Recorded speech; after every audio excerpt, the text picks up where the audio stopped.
would make it this far. They hated, they never believe me. Yeah, I would never drop the ball. I know I make it look easy. Yeah, Mayweather with the defense. I don't care what a critic gotta say. I got them picking up the pieces.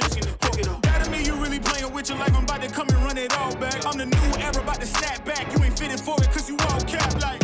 Hold up, I shoot my shot, wait, hold up. I'm really about to run this go up. You know it's all net when it go up. Ain't got no other plans, you don't need to understand. Ay, we on overtime, you don't need to understand. Ay, you just show them how to do it when you don't know what to say. Tell me how you plan to win if you plan to play the same. Moving fast, already gone, yeah, but you bringing me back. Try to double cross me, dog, just let me relax. Ay, please don't play no games with me, I promise I'm too much. Ay, I can never let up even if you had enough. Ay, this ain't for the faint of heart, we always playing rough. I had enough, it ain't luck. I needed a vision, I needed ambition, I needed a mission to beat in submission with no intermission. I stop assuming what we doing. Keep it moving, what we doing.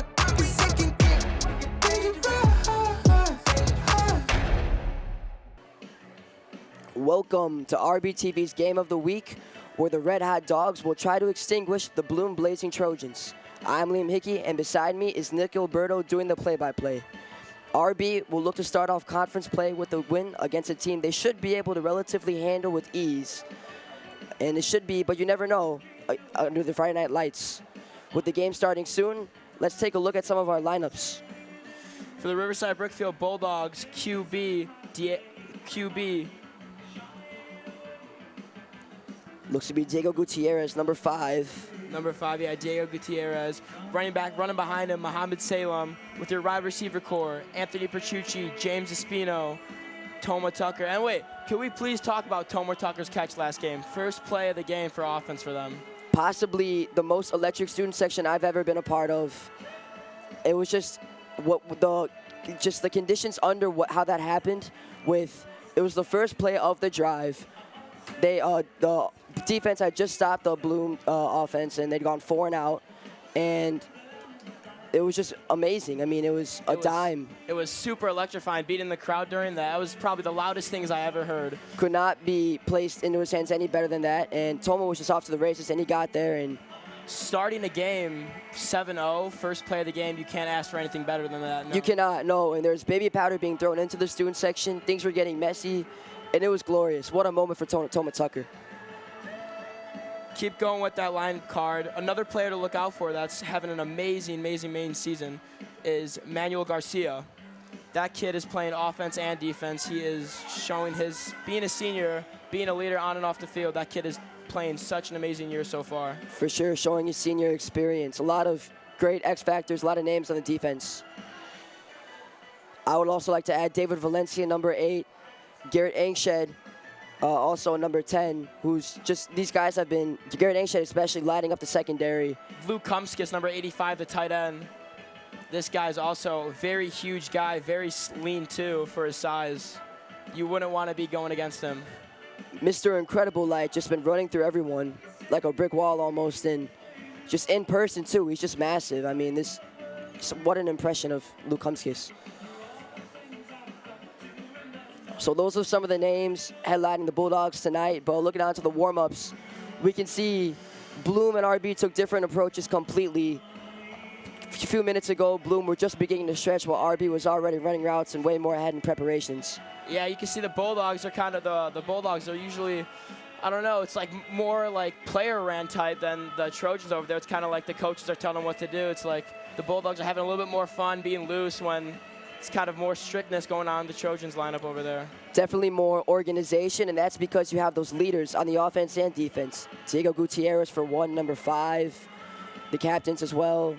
Manny's a big leader. Jack Ravetti. All of these guys are really not only big playmakers, but also helping their team, leading them team, talking them through everything. I mean, that's kind of what's separating them from Bloom at the moment. You know, coming off a 2-0 start of the season, all these games so far, all 3 of these games are coming home. I wonder how they will play these next 2 games coming up, having their first away games coming up. I don't know if that will have an effect, but all I can say is if they keep playing football like they're playing now, I don't see them having a problem on the away side. No, yeah, and these 3 games have been home so far, but away, they play Kankakee next, and that will be one of the 2 major games, in my opinion, that they will be playing this season. Kankakee being one of them, and Crete Monet being the other. And so those are games you have to look out for on their schedule. Both are conference games, and those are the teams that they'll be competing to win conference, to be honest, in their new Southland Conference. Eric Servin, a name that we're hopefully looking to see tonight, suffered a concussion scare in the first game of the season, number 19. We're looking out for him right now, trying to find him. No luck so far. I don't know. I don't see him right now. We'll see. Additionally, Neve Larson, what a name, what a player. One of the first girl players. Amazing story. One of the first girl players in program history. And she's been perfect so far on PATs for the team. I don't think she saw any field goal attempts yet. Hopefully they can get one this game. But so far, amazing season for her. But that's another thing. RB's been so efficient near the red zone. They have not needed any field goal conversions. And hopefully that will stay the same. Bloom may be a team that hopefully they can run up the score on. But this is also practice for Kankakee next week. Yes, big game next week. Both really good teams. Probably going to be their hardest competition so far. For sure, and just looking at warm-ups again, Bloom looking stale, looking flat. RB, I mean, this may be biased, but they're just looking electric. And I believe it was Deion Sanders, head coach of the Colorado University football team, who just upset at TCU this weekend, shocking the college football nation. He said before that game that his team had an insatiable appetite to win. And that's exactly how I would categorize the RB Bulldogs. Just, it seems as if they're ready to go fight a war right now. And even better, they're ready to go fight a war for their comrades, their teammates. They're ready to go to war with them and fight for them. And that's a big difference in these 2 teams that we'll see, I believe.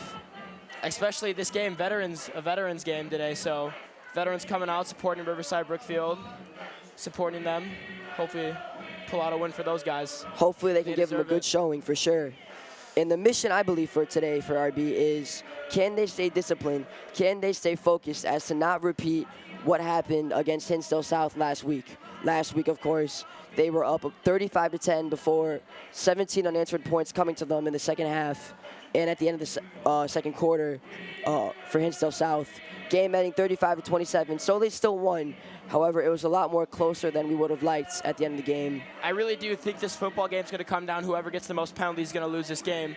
If you look at the Morton game when Riverside Brookfield play them, first half for the Morton, they almost every play drew a false start penalty, dropped them back 5-10 yards. So I feel like if Bulldogs can watch those, I feel like they'll be strong. So it all comes down to penalties, I believe. Completely agree. That was something that we highlighted in the broadcast against Morton for sure. They were it was their first drive specifically, but also the whole game.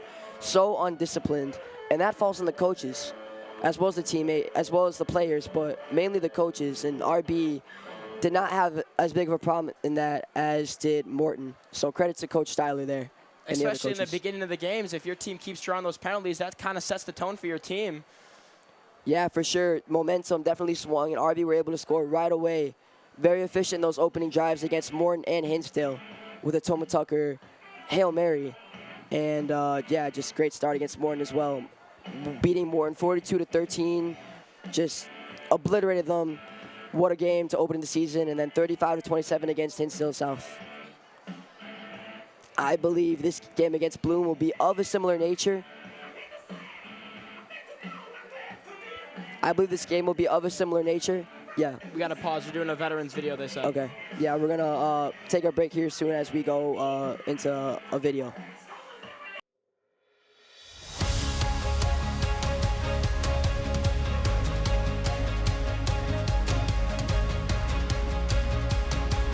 Hi, I'm Kevin Turk. I'm a social studies teacher here at RB.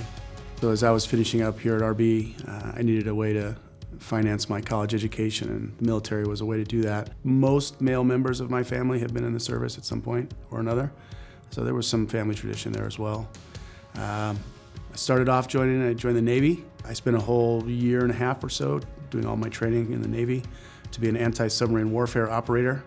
And the day I checked into my squadron, they said, "Oh, we're closed." So was getting ready to go back to Champaign to go back to school, and the thought of having to drive up to Glenview from Champaign every month for my drill, my reserve duty, was not appealing to me. So I called the Army and I changed branches. I went right from the Navy to the Army.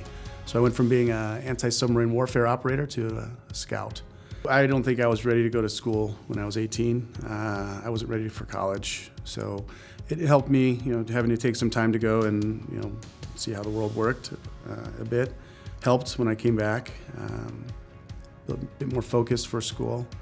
In terms of coaching, I relate to my experience in the military all the time in terms of, working together as a team, setting goals, working through adversity and things like that. Hi, my name is David Wackrow. I graduated from Riverside Brookfield in 2015. I currently work here as a paraprofessional in the special education department while coaching sophomore football.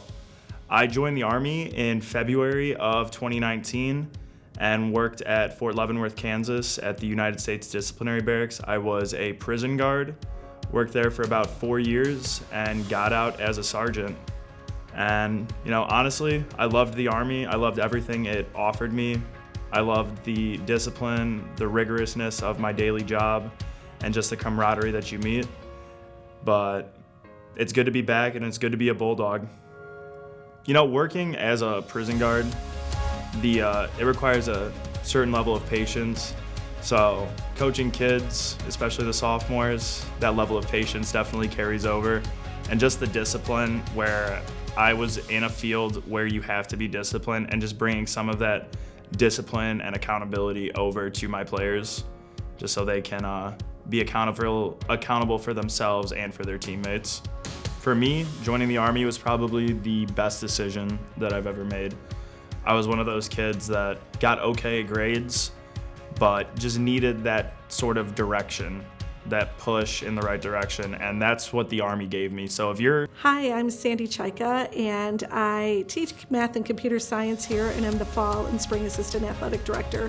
So I'm really excited that we are having our military appreciation football game again.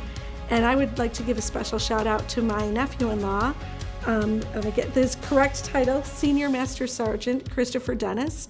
He is in the Air Force, married to my niece Monica. I really appreciate his service and sacrifice, but I also appreciate the sacrifices of my niece Monica, his wife, and my great nieces Adley and Aria, his daughters, because every time he's deployed or sent somewhere, they have to hold down the fort and take care of each other and worry and miss him. And so I think the thing I want to say is not only thank you to all of the people who do sacrifice for our country as members of the military, but to all of their families as well. That really makes a difference for the rest of us so we can live the lives we want to lead. Thank you so much. I want to thank the veterans, not only just today, not only just on Veterans Day, but every day. Thank you for all you do. So I just wanted to give a special shout out to my brother, who is a retired major in the Marines. And not only that, but my two nephews, two of his sons, are also Marines. So I wanted to thank them on this Veterans Day. And also I have a pretty cool story to share.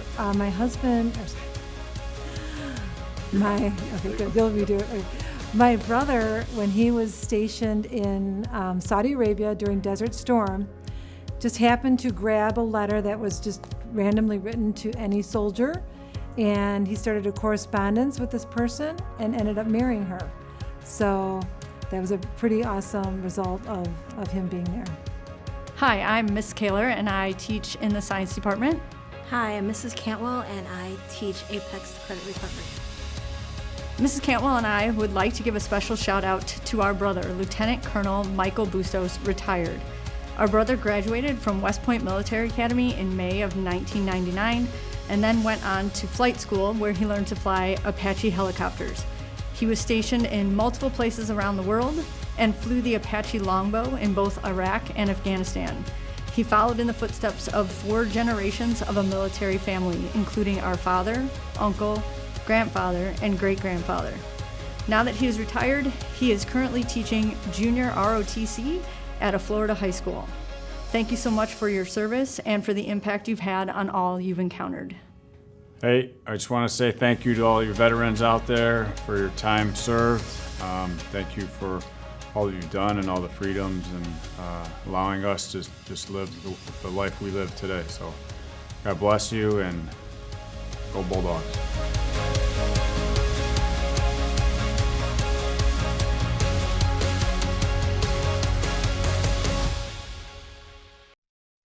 And as mentioned, this was the military appreciation game, the theme being military in the student section.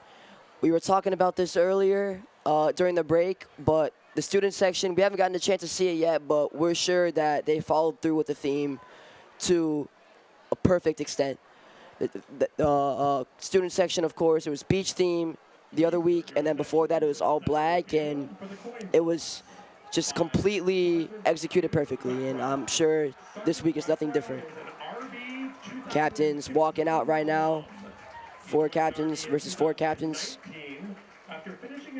Diego Gutierrez in 5, Mohamed Salem, Manuel Garcia, and Luke Kumskis, all 4 captains representing Riverside Brookfield today.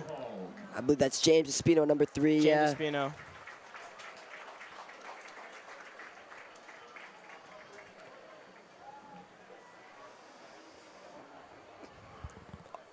Like I mentioned earlier, RB 2-0 so far, off to a red hot start. Bloom 1-1, so not the worst. However, they've came against pretty, easy teams. The UIC College Prep being their first game of the season, who they blew out 55-0 or something like that. And their second game coming against Argo, who they lost to 23-14. And from what I've heard, Argo is a team, maybe a lower tier team with not great caliber players. So that is something that maybe is a little iffy, maybe a little scary for Bloom that they couldn't beat a team like that. Southland Conference arguably being a little easier than the Metro Suburban Conference RB played in last year against teams like ICCP, who are top ranked in the state, top 5, I believe. So this is something that RB has to take advantage of, especially the seniors. I'm sure they would want to get a conference championship before their time is over. And working off that, obviously Bloom lost to Argo last weekend. They're gonna be all ready and pumped, trying to bounce back from that win. But obviously then you have Riverside Brookfield, who's 2-0. So whatever they're doing, they're gonna keep it up. So it's gonna be interesting, this game. And I firmly believe RB will match that same energy Bloom comes with in these early stages. Like I said in the warm-ups, it's just every single player is incandescent. They're just so lively with energy, and Diego Gutierrez and the captains are surely helping with that too. So we'll see. This early start of the game is definitely going to be the most exciting, and then the action will most likely die down as RB hopefully scores a lot of the points, and that's where RB will need to stay disciplined. I really do think it's going to come down to, in the beginning of the game, whoever has the most energy and tone and patience. That's what's really going to come down to set the tone for that team and push through the whole game. And flags as well. Penalties, yes, that's another big thing to set the tone. Got to watch those. National anthem seems to be starting here soon. Some soldiers with us, and I'm not just talking about the players. Ex-player Ryan Novak, who was written into RB Bulldogs folklore, appeared back here at his alma mater today. Yes. And we can definitely see some of that support coming from the crowd as well. The flag hanging in the distance. This is an RB tradition. That's beautiful, having the flag straight from us, representing the school, right in front of the school. That's amazing to see. It's beautiful.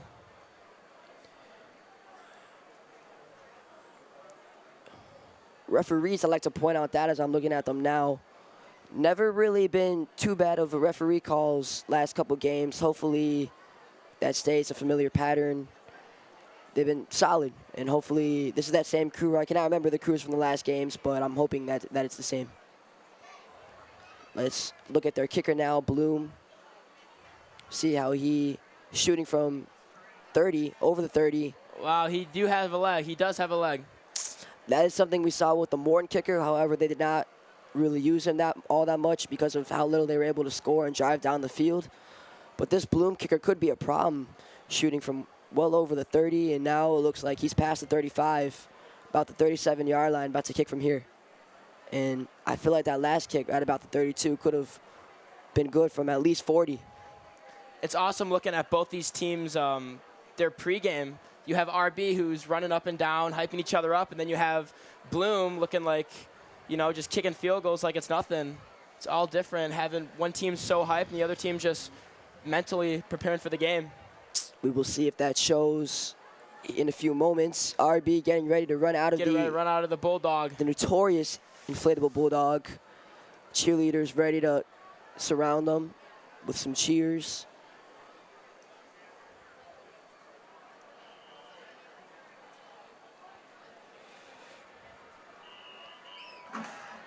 The lights getting brighter, sky getting darker. It is time for some Friday night lights. It's a beautiful day for football, too. A little chilly, probably chilliest game so far this year, but hey. Earlier, playing with this. Earlier it felt perfect, though. 70 degrees, that's that sweet spot right there. What a sight to see. I wish you were seeing this, but the Bulldogs carrying flags right now. And hopefully there's a photographer on deck right there to capture this. I do see a veteran also on the sidelines for the Bulldogs standing up on their bench. I wonder who that could be. Maybe a dad or some family member of the teammates, or even a teacher here at RB, but that's always cool, seeing them supporting the team. And the band performing right now, and you would assume that the RB team would come out after the band is finished. This is pretty nice, though. RB band forming the letters RB. Very coordinated. Shout out to Mr. Bond, the band director. And here the Bulldogs. Waving the flags, running all around.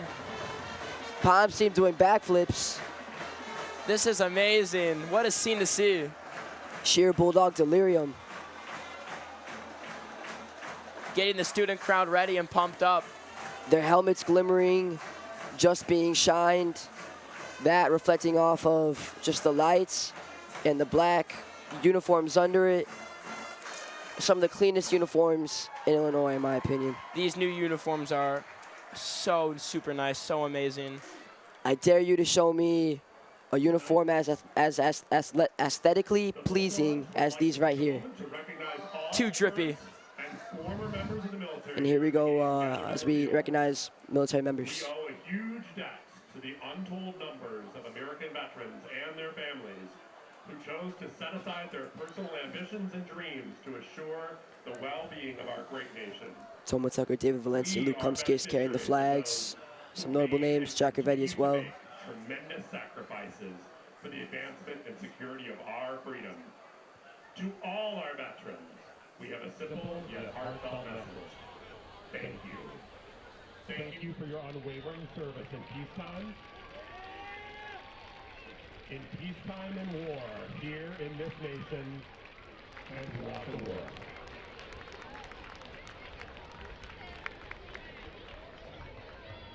Now our band will salute our veterans with the playing of the military anthem. We ask anyone who served in each branch to step forward and wave when your anthem is played.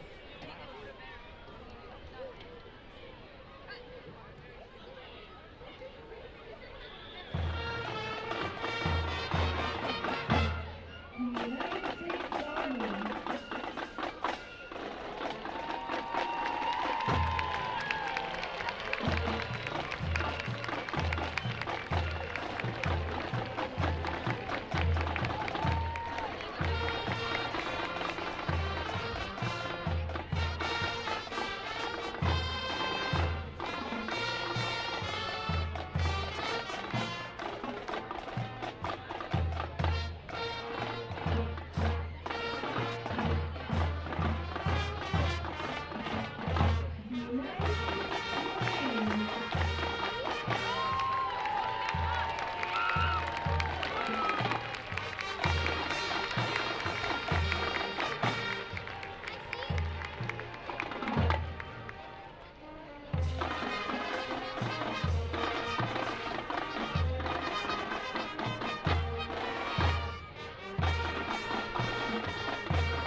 allegiance to the flag of the United States of America and to the republic for which it stands, one nation, under God, indivisible, with liberty and justice for all.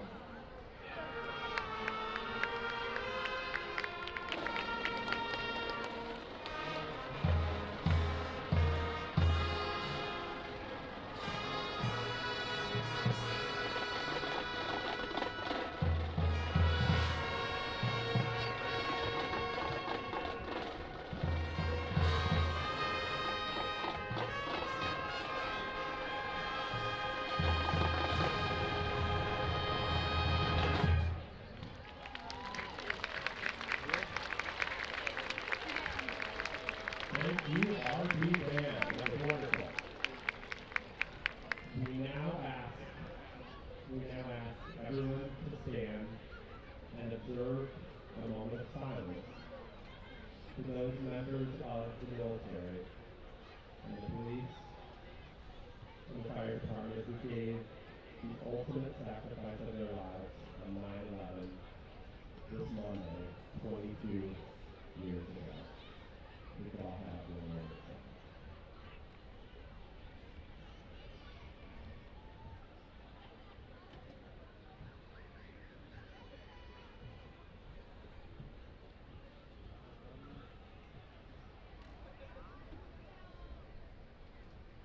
And now we ask that you please remain standing for the playing of our national anthem.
An amazing rendition of the national anthem there. What a beautiful moment for the veterans and fans and players, everyone all. And a number everyone is ecstatic to see back. Number 19, Eric Servin, back with the players on the sidelines after a horrible concussion scare in the first game.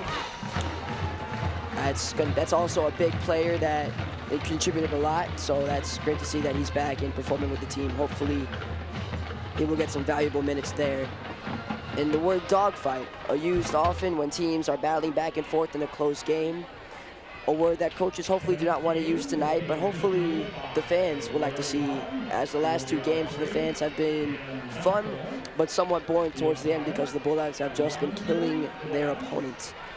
Fans that's blissfully unaware of last game's close comeback by Insto South after some of them left in the third and fourth quarters.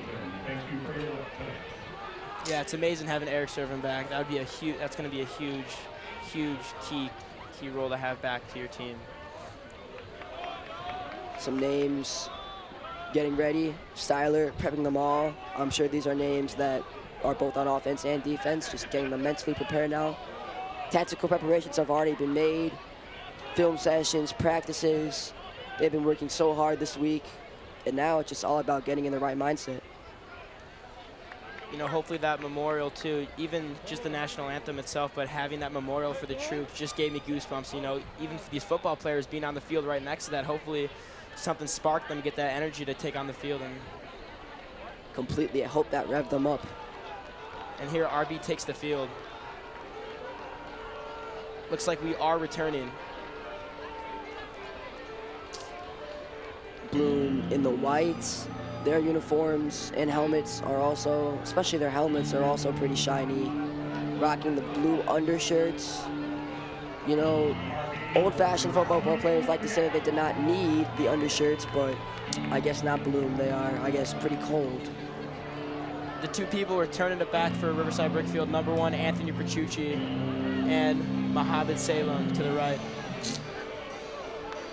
Bulldog fans hoping that ball goes to Mohamed Salem because he has been their guy on returns. That kid is unstoppable this year and the past years. Here we go. And we are underway. We do have kickoff. Ball looks like is going to Anthony Petrucci, receives it around the 15-yard line. Runs up the middle, goes for a little hole. Blockers, gets taken down at the 35, 36-yard line. What a start led by What Petrucci. a start. Mohamed Salem, us all thinking it was going to him, and Petrucci showing that, hey, he can take the ball for himself as well. Saw that little hole and took it. That was amazing. Great way to start the first game. Ryan Novak playing a significant part in collecting the ball, running onto the field there. That's great to have him back. He wants to get involved in more ways than just being a fan, it seems. All the way on the right, you have Espino, I believe. Espino, famous right pink. next to him, Anthony Petrucci, and all the way on the left, you do have Toma Tucker. In the backfield, Mohamed Salem and Luke Humskis. Hand off to Mohamed Salem. Down the middle, drives through a little, that's amazing. Little good run to start the game. About 8-yard carry. Rush right up the middle, and part of the reason why Muhammad has been doing so well, and hopefully he keeps it up after that great rush for about 4 or 5 yards, is his offensive line.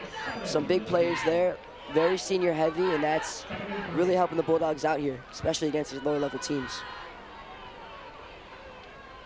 Snap comes, little play action, and he goes up the middle. Diego Gutierrez getting the first down at the 50-yard line. QB sneak right up the middle, finding that hole. Seems to be off to another fire start for the Bulldogs, but we will see. That was just the first down, but already great field position in part to Anthony Petrucci.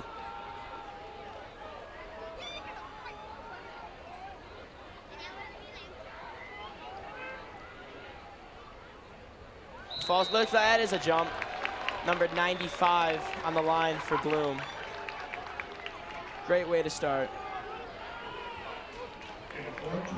Penalties, something that we emphasized highly. It seems that it's already coming into play for Bloom. That's what's going to come down to, because, you know, you can't have that in your mindset and have that in your tone first way through the game. So, I mean, it's all going to come down to penalties. Coaches and leaders of the team, their captains, they're the ones for the Bulldogs making sure that they're not getting any reckless penalties. Misread. Diego looked at his coaches. Handoff to Mohamed. Can't find anything up the middle. Flag, and he is stopped. Maybe 2 yards, but there is a flag. I'm thinking that is a face mask on the defense. And that's very unfortunate for Bloom, because that was definitely a misread and maybe an audible play that went awry. However, RB got lucky there with the penalty. Mohamed did try to go up the middle, but that was stopped. Very good blocking by Bloom defense right there. Tried to find something to the right, but luckily for RB, face mask. Yes, that will be a face mask. Unlucky for Bloom. Just foolish by Bloom, number 95. That's already 2 fouls in under 5 minutes. You know, you can't be having that as a defense team, especially starting the game like that. We can see the coaches in yellow on the Bloom sideline, already motioning, already kind of on edge, and they should be. Still have Anthony Petrucci in the slot. Bulldogs looks like another handoff to Mohamed down the middle. Good gain. A little 6-run gain right there. Mohamed having a good game so far. You know, even these little yards are killing Bloom right now. Nothing too big yet, but these runs are killing them inch by inch. So if they keep that up, you will have a touchdown soon. Some danger for sure. Probably 4 yards at the least on every run so far. Probably run up to him again. Handed off to Luke Humskis. Boy, was I wrong. Big run. They still can't tackle him. Finally, it takes a couple people to take him down. Good 9-yard run right there. I would say he refused to drop like Drake. However, Drake did announce his album finally, September 22nd. Watch out for that. Can't wait for that. Number 2, something seems to be wrong with his arm. Using it weirdly. Looks kind of ugly. Might have dislocated that. Watch out for that. We might not be seeing him in the game anytime soon.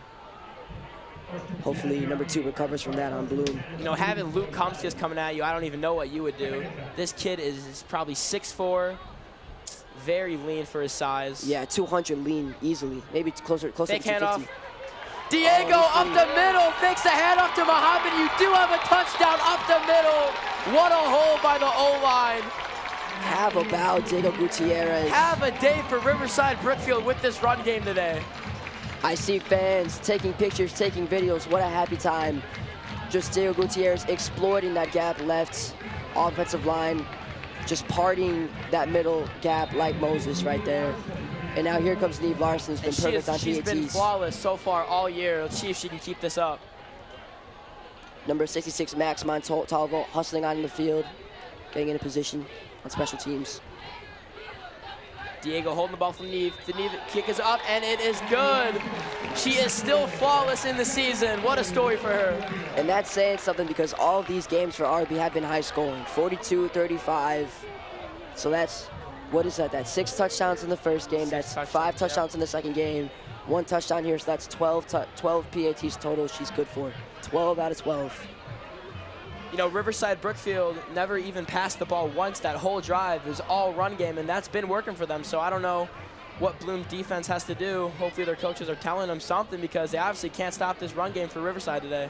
And speaking of that, I have some intel from one of the players on RB, Max Strong, and he said that looking at film of Bloom, all they seem to do is running up in the inside. So it seems that Bloom will also like to stay on the ground today, and you'd like to sometimes see that from teams who maybe are lower tier, lower caliber. We saw that from Morton and Hinsdale. Those teams not really comfortable throwing the ball in the air. You know, I'm sure Mount Carmel and East St. Louis, those are the kind of teams that like to air it out more. However, just less talent here on Bloom. The 2 people returning it for Bloom, you have number 6, Kentrell Henry, and number 7, Marquise Cookbay. Looks like it won't go to either of them. Do not let him cook, Bay. Wow! Good stop by number 15. Number 13, actually. 13. Max Strong, Max that is. Strong, just talking about him. Max Strong, what a student. We mentioned before on the previous broadcast, he's a 3-way player for lacrosse, wrestling, and football, but he's also quite the student in the classroom and definitely did his studying on the film there. That's an all-around great kid right there. 3-sport athlete, great in school. Can't ask for any better kid than that. I think I mentioned how Garrett Onshed has been locked up in the secondary, and we'll see. They see him in a passing formation right now. Looks like it is a handoff to number 7. Marcus Cookbay to the right.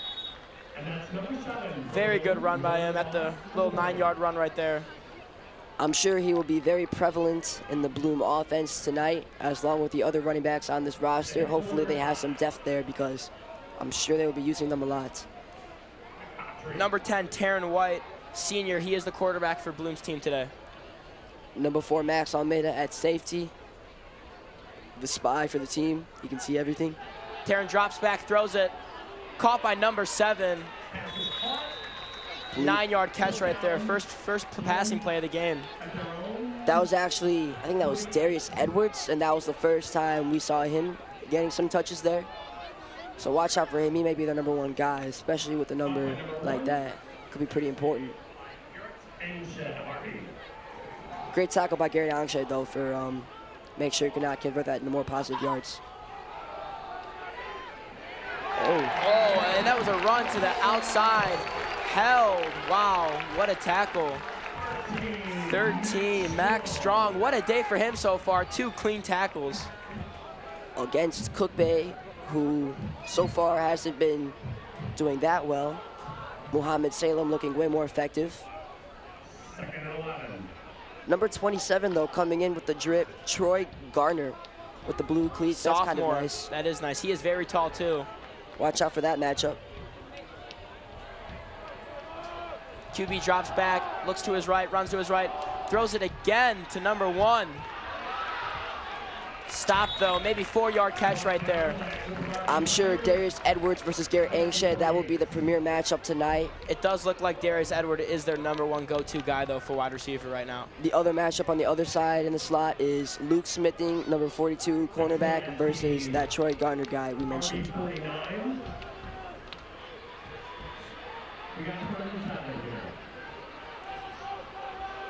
Who is that? At first, for a second, I Number thought 6 motioning up the middle. Cookbay was taking the snap, but it looks like he's not. Oh, he fumbles it.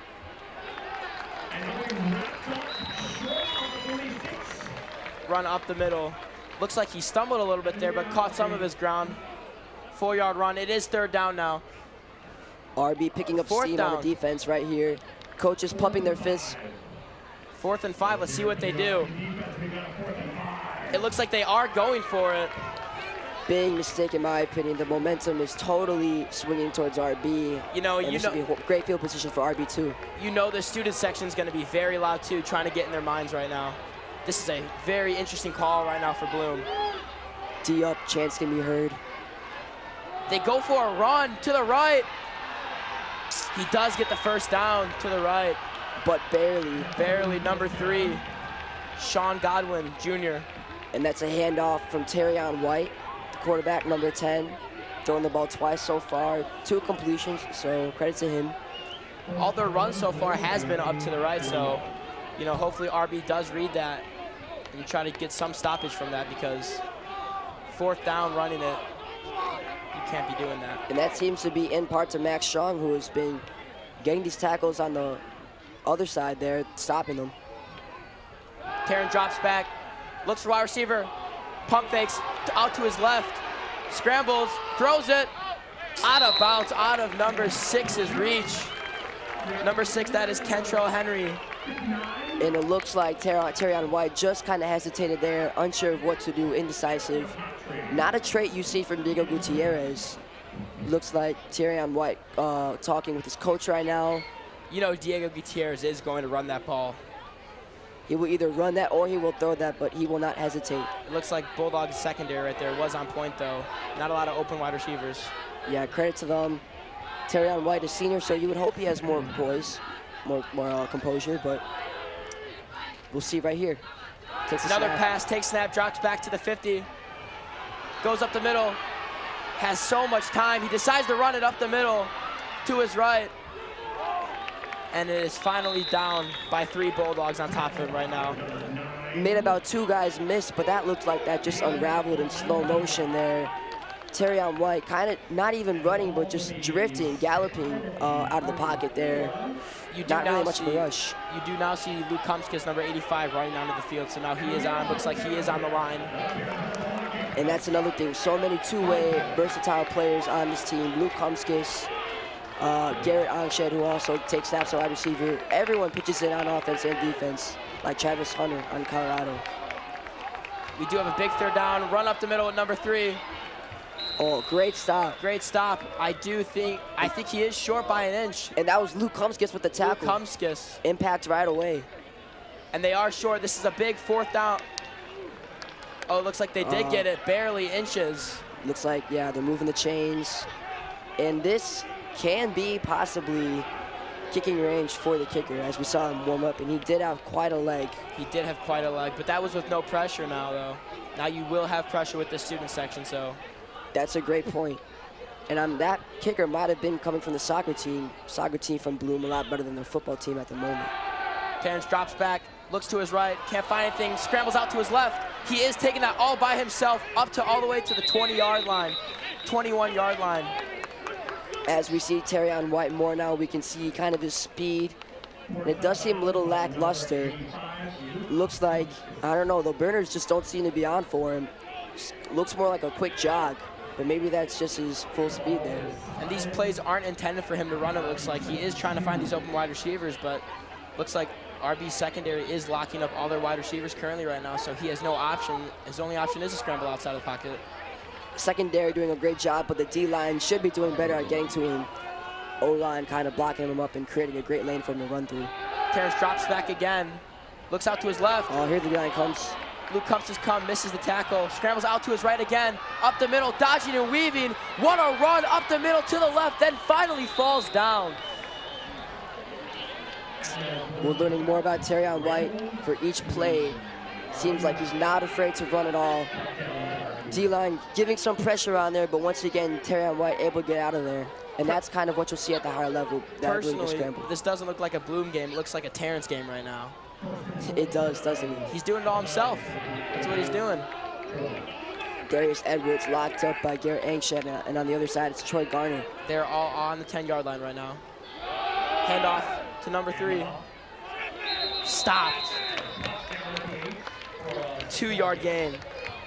And this could be something that RB maybe was not ready for, because in the film they saw that they were mostly running it, and now it looks like Bloom having more success in the air. It'll be interesting now to see what they do. They do have 4 wide receivers, 2 to the left and 2 to the right. In the red zone now, I would look to see if Terrion White keeps the ball and takes it for himself like he has been doing this whole drive. It is a pass. So much time. Can't find anything. He does try to scramble, get his way out of it, but it is sacked by who is that? That's a 3-man effort right there. 3-man effort right there.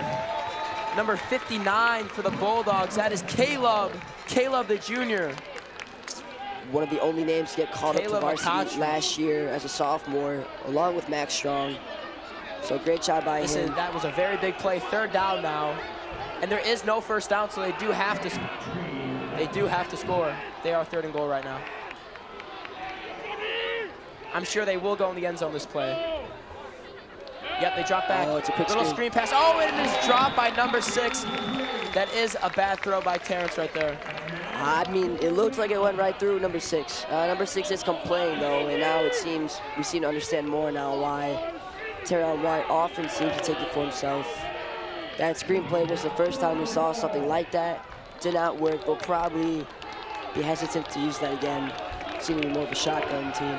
We do got 4th down now, and it seems like they aren't going with their kicker. Pre-game, this kicker, he's been going deep, long, and hitting everything. I'm shocked they're not going to get their 3 points right now. They are trying to go in the end zone now to tie this game up. Terrence drops back, looks to his right.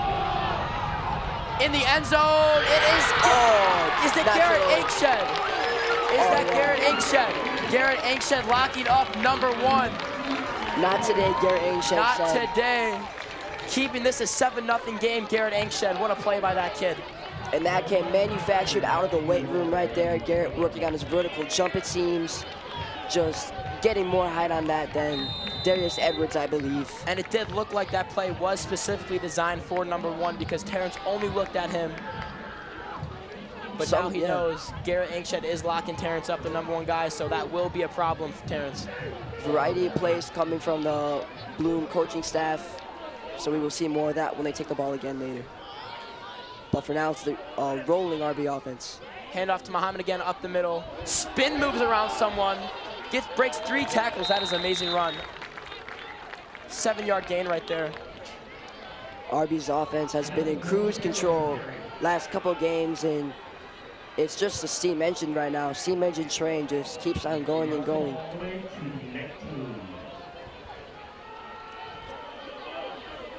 It looks like we have James lining up all the way to the right. Anthony Petrucci right next to him. The cornerback giving James a lot of space. All the way out, you have to the left, Toma Tucker. Diego runs it. Muhammad, handoff to Muhammad again. Drives for that first down to the 30-yard line. He is super explosive for his size. And this is becoming no surprise. His agility and his speed, which has been there since 7th grade almost. I remember in Hauser he was a freak athlete, his former middle school. And yeah, it seems like he's just been having a jump start on these Bloom kids just from everywhere. Muhammad is the definition of you can't make fun of people's sizes or anything, because this kid is exclusive for being not the tallest kid on the field, but he is probably one of the most exclusive kids on both Bloom and RB's team. So dynamic. So dynamic, so flawless and everything. Diego does pass to James Espino. Breaks a tackle, stiff arms, can't still go down, all the way up to the 53-yard line. James Espino with his pink gloves he wears. And that is stiff arm Cameron Daniels there, number 4. Daniels eventually came down with the tackle, but great effort by James Espino. And that seemed to be more than 1st and 10 there. That was definitely a big play that they converted on there. We are coming 2-minute warning right now for the Bulldogs. Bulldogs need to be in hurry-up offense right here. First quarter, though, so they still have 2nd quarter, can get the ball, but Diego, here we go, drops back, hands off to Muhammad. It is stuffed up the middle. Good 2-yard run right there. Consumed by number 99, John Connors. Big guy right there. Oh my gosh, huge guy, maybe the biggest on the team. Number 52 as well, and number 95 seem to be their guys that will pack. A lot of punch on the defense right there. Number 99, Josh Connors. Yeah, that kid is probably the biggest on the field. And he also is only a junior, too, so he still has one more year. That's scary. Very scary. So now it looks like on the right, James Espino is all alone, having Toma Tucker and Anthony Petrucci all the way up on the left side. Diego drops back, looks to his left. Throws to Luke Kumskis, number 85. And number 30 almost got through there. DeAndre Colton, you could see, started early from behind the line and rushed, broke through but could not stay on his feet. So luckily Diego Gutierrez was able to get that out in time to his receiver. You know, from looking up here in the score box, Luke Kumskis, he reminds me of Travis Kelce. He looks just like him, he plays just like him, uses him just like that Chiefs playbook. Unlike Travis Kelce, Kumskis is playing today. Unfortunate for the Chiefs, Travis Kelce couldn't play. I believe they would have had that game if Kelce played, but who knows. And that was some faulty wide receivers the Chiefs had, but not the case for the Bulldogs today. Not at all. Gutierrez takes it for himself. Stumbles, trips up. Somersaults, but that somersault did create some extra yardage there. Nice little QB We sneak do have there. a 3rd and 4 right now, though. This is a big play, and the quarter does end. So it looks like the Bulldogs, they will start the second quarter. They will get the ball at the 40-yard line, 3rd and 4. Pretty ideal for the Bulldogs, although they do want to get a little closer, probably more towards Neve's range. But great start for the Bulldogs. In short, I'd say that first half was efficient. They were able to capitalize on the one drive they had, and this is their second right now. Defense, well done by them by staying composed and able to break up that 4th down while Bloom drove down there. They kept their heads and were able to get a stop. Not a lot of penalties so far this game. Only penalties so far are on Bloom, but not a lot this game compared to others, so that's always good to see for both teams. Looks like Bloom were able to correct after that first initial penalty. Coming up, though, 3rd and 4, I wonder what they will do, because RB has been hot today running up the ball, but, you know, with Diego's passing and the amazing wide receiver core we have, who knows what will happen. As we can see, the offense is in a huddle, and from our view, number 72, Carter Shelby, jumping up and down, ready to just put his body on the line there and do whatever he can to get the running back Mo and David Gutierrez forward here. So we some guys. So we do have Toma Tucker on the left lined up. Right next to him, we do have Anthony Petrucci, and then James Espino all the way on the right.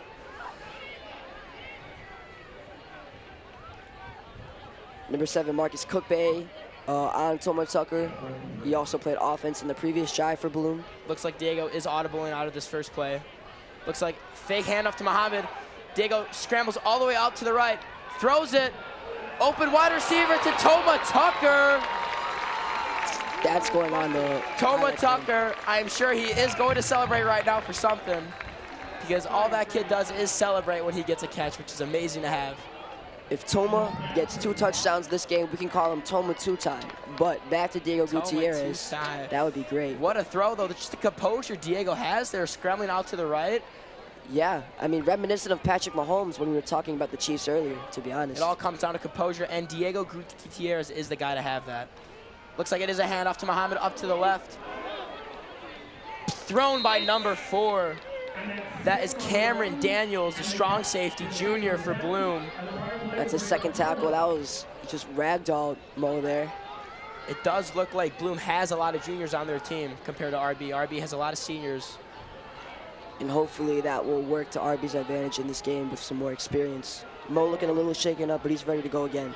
Fighting spirit by that kid. Looks like it is going to be passed. Diego looks to his right. Throws it in the end zone. Oh, he had an open wide receiver, and it was incomplete by Luke Kumskis, I believe. And Kendrick Carter, D lineman, was rushing at him, number 36. So Gutierrez had to get rid of that ball quickly. Beautiful throw by Diego Gutierrez, slipped up by Luke Kumskis. That is okay, though, because I know we all know Luke Kumskis will make up for that in this play or even in this game. And that's a trait that top-level quarterbacks have to have. They have to get that ball out quickly, and Diego Gutierrez is doing a very good job at that. I can't even remember a time where he got sacked against Hinsdale South or Morton. Here we go. Looks like we're about 3rd and 7 right now. We do have a flag. We'll see who this is towards. Wow, look at number 99 right False start offense. That will drop him back 5 yards. That is not good for the Bulldogs. That's disappointing, especially when you're that close to the red zone. But that is only their first flag. Hopefully it'll be their last. Gutierrez now having a conversation with the coach, going back out there. Diego does know what to do in these scenarios, though. 3rd and 10. I would look for Tomo Tucker in the end zone here. The first down is only 3 yards away, so maybe they will go in the end zone here. Diego looks, screen pass. Oh. Diego Gutierrez roll out to the right. Luke Humskis was open to the left. He faked them all out going to the right. Past Luke Humskis, but it was short. It looked like he did have a free breakaway, too, on the left side, but that is very unfortunate for the Bulldogs. It did. Great play design by the coaches there. You could see that conversation they had earlier. That's what they were talking about. And yeah, just poor execution, but that's something that they will clean up for sure. It looks like they are not going to Neve Larson right now. Looks like the offense will stay on for 4th down. And I like this. I like that they're confident. Diego drops back. Number 30 coming in. Diego gets out of the pocket, scrambles to the right. He throws it in the end zone. It is dropped by Luke Humskis again. But that is such a hard play to catch. He was right outside, about stepping outside that end zone right there. And that could have been the second toe tap touchdown we've seen from the Bulldogs this season. Anthony Petrucci having the first against Morton. And what a sight that would have been. But I mean, Diego Gutierrez's ability to just maneuver out of the pocket there. He had number 30 chasing him who just dodged, almost juked out. And then number 95 was rushing at him, similar to how number 36 was rushing at him earlier. And he was able to get the ball out quickly there too, so great job by him. Just his composure in general is amazing. Having many guys coming at you, just spinning out of it and coming outside the pocket with that is unbelievable to have. Gutierrez looking disappointed on the sideline, but what a valiant effort from him so far. Bloom did hand it off to their running back. That is stopped by Jacob Buxa, everyone, number 8. And that was Sean Goodwin, a name that we haven't seen before. He ran that there. Good to see Jacob Buxa's middle linebacker's first tackle of the game. Hopefully he can keep that up. That kid is a strong man. Very valuable to the team indeed. Plays linebacker and fullback as a secondary position.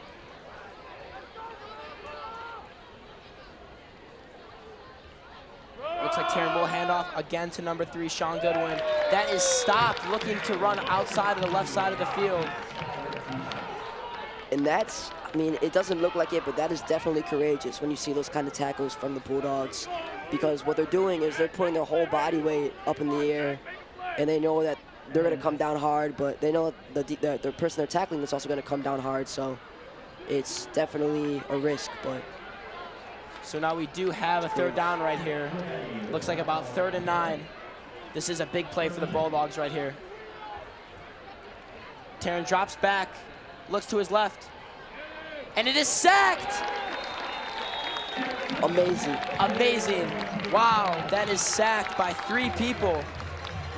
You will see more of that coming from the D-line this season for sure. Just that effort. Once again, you saw it before with the 3-person tackle. It's everyone. There's not one man for himself there. They're all for the team. That is such a big play for the Bulldogs. Now they are forced to punt here now for Bloom. Looks like they will be punting. You do have Anthony Petrucci around the 45-yard line returning this. This punt will be in the end zone, so we could possibly do see a safety. Very good field possession, nonetheless, even if this is a successful punt. And the punt looks like it got off. Anthony Petrucci catches it around the 45-yard line, blocked by Garrett Ankshed, takes it up the middle, goes out left to the 30, 25, 20, pushed out of bounds at the 20-yard line. Great run by Anthony Petrucci. And can we please talk about that Garrett Ankshed block? Yes, we can. That play was made by Garrett Ankshed, number 10 right there. Having himself a day, blocking up a touchdown and giving Anthony Petrucci that room to run. And as a cornerback, that's impressive that he's able to do that. You know, being able to kind of use his body that way. As a cornerback, you're supposed to be shifty, agile, and maybe that comes with having a little less pounds than the other players in your team, but he's still able to throw out some blocks like that. Great field position right now for the Bulldogs. Still a decent punt by the Bloom punter there. Bloom special teams looking a lot better than some of the other special teams RB has come up against in their previous games, especially Morton. Looks like Luke Kumskis is going to be a wide receiver for this play. Gutierrez drops back, can't find anything to do his left. He scrambles out just like Mahomes, scrambles all the way back out to the right, and it looks like he is taking it to himself. Gets the first down. This kid is unbelievable. Wow. And you can see that Bloom person on the left side try to go for that tackle him down the sidelines, but Gutierrez ran out just himself there, and that was number 30, a name that we've mentioned before. That was DeAndre Colton, and he was just embarrassed when he could not get that tackle. Diego just reminds you of Patrick Mahomes and Justin Fields, both combined. Like, this kid is so amazing. He can't get tackled. It's impossible. So it looks like Diego is short by maybe half an inch. That's surprising. It looked like he was looked like that was easily a first down. Oh, it looks like they did get it. Good. They deserve to get that. Yes, they are. So now the first down marker is around the 1 yard line. So first down most likely will be a touchdown. Diego throws it to James Espino with the pink gloves. Down, tackled at the 3 yard line. And this is just crushing the Blue morale on their defense and their offense as well. I mean, the offense, this is not encouraging for them. More points for RB means more points they have to score as well, and they know how formidable the RB defense is by now. That tackle is by Lillian O'Brien, number 40, and on this chart, it looks like he is listed as a QB too. So that is certainly a two-way player. Two-way player right there. And this is really where the rubber meets the road for the Bulldogs. Here we go. You do have Luke Kumskis running the ball, then Muhammad in the backfield, and it looks like Muhammad, he is in for the touchdown. Muhammad for the TD. There you go, Mo. Again. That's Mo. 3 consecutive games with the touchdown for Muhammad. Coming off what, 3 touchdown game for him last game? Yeah, something like that. Just out of this world. I mean, he's definitely looking like he could make at least all conference honors. I'm sure he could shoot for more. And this is kind of where you have to take advantage of that in a conference like this. Here we do come number 0, Neve Larson. Comes up for the extra kick.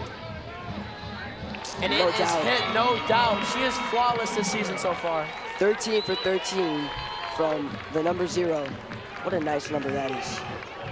Muhammad is an unbelievable kid. This guy can do everything on the football field. So explosive. I remember he said he never really likes playing video games, unlike how some others have that hobby. And maybe he was spending all that time in the gym or running or practicing, and it shows maybe his only hobby is football, because this kid's damn good at it. Sorry for the language. On the sideline, you do see Ryan Novak talking to Luke Kumskis. That's also good to see him back.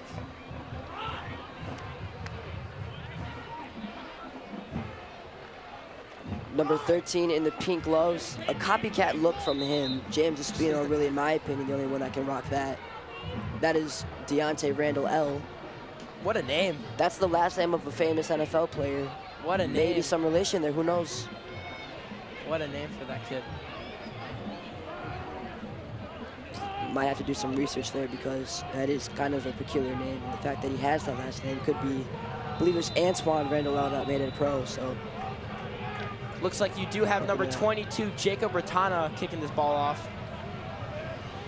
And that is a kick up to the 25-yard line. It is returned by number 17, 27. Number 27. That ball was returned by that was Troy Garmer. And Jacob Ratana, one of the names that I noted the most in the game against Morton. He and Damian Nieves were 2 of the sophomores that I feel like were making a huge impact for RB. And that's astounding, especially for 2 sophomores. These guys, Jacob Ratana is also not the biggest guy, but he is filled out, and he's super strong. Him and Muhammad are the definition of you can't judge me by my size, because those 2 kids are explosive. Size is not everything. Size is not everything. And that is a run up by number 7 again, Marcus Cook-Bay. We've been seeing a lot from him. A little 5-yard gain right there. Maybe does not have the same playmaking abilities Mo does, but still, nonetheless, gaining some traction for Bloom. And the tackle there was Max Strong. Max Strong again with the tackle. Let's watch the Second secondary. down. Drops back, looks to his right, sees an open man, number 1. That is caught by Darius Edwards Jr. Darius Edwards allowed some space there and was able to make a pretty nice catch, jumping up high to get that one. Maybe a little concerning from the quarterback, Terrion White, how he was so close and kind of an overthrown catch there. But And they did indeed get the first down. They're currently at the 41-yard line right now.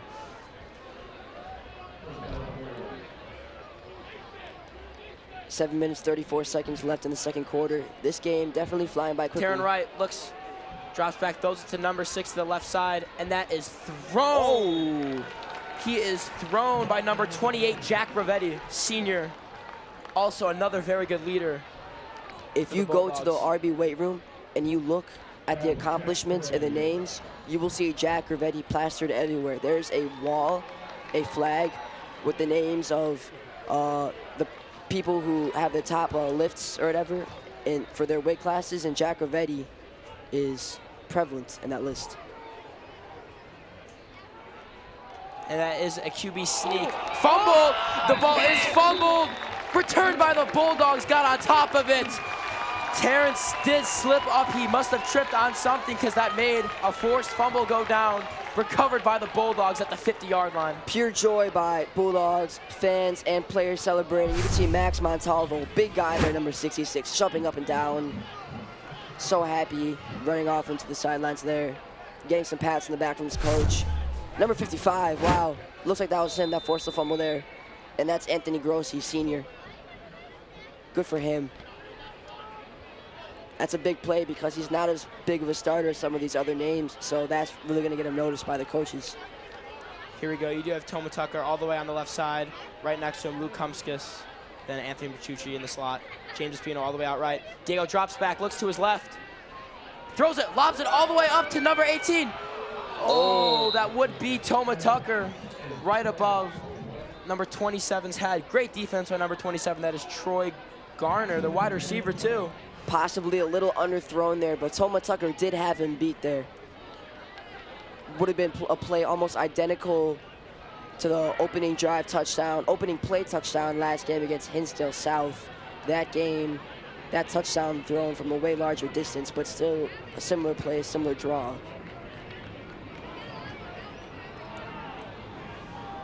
We'll see Toma Tucker motioning here, trying to get Troy Garner off guard. Second and 10. Diego drops back, scrambles, blitz, screen, a screen of Muhammad. He's at the 40, 30, jukes him in, knocked down by number 27. That is a 30-yard gain right there. Little split screen by Muhammad. Mo's a little mad that wasn't called for a flag. That was kind of an aggressive tackle, and I'd be a little mad if I was in too.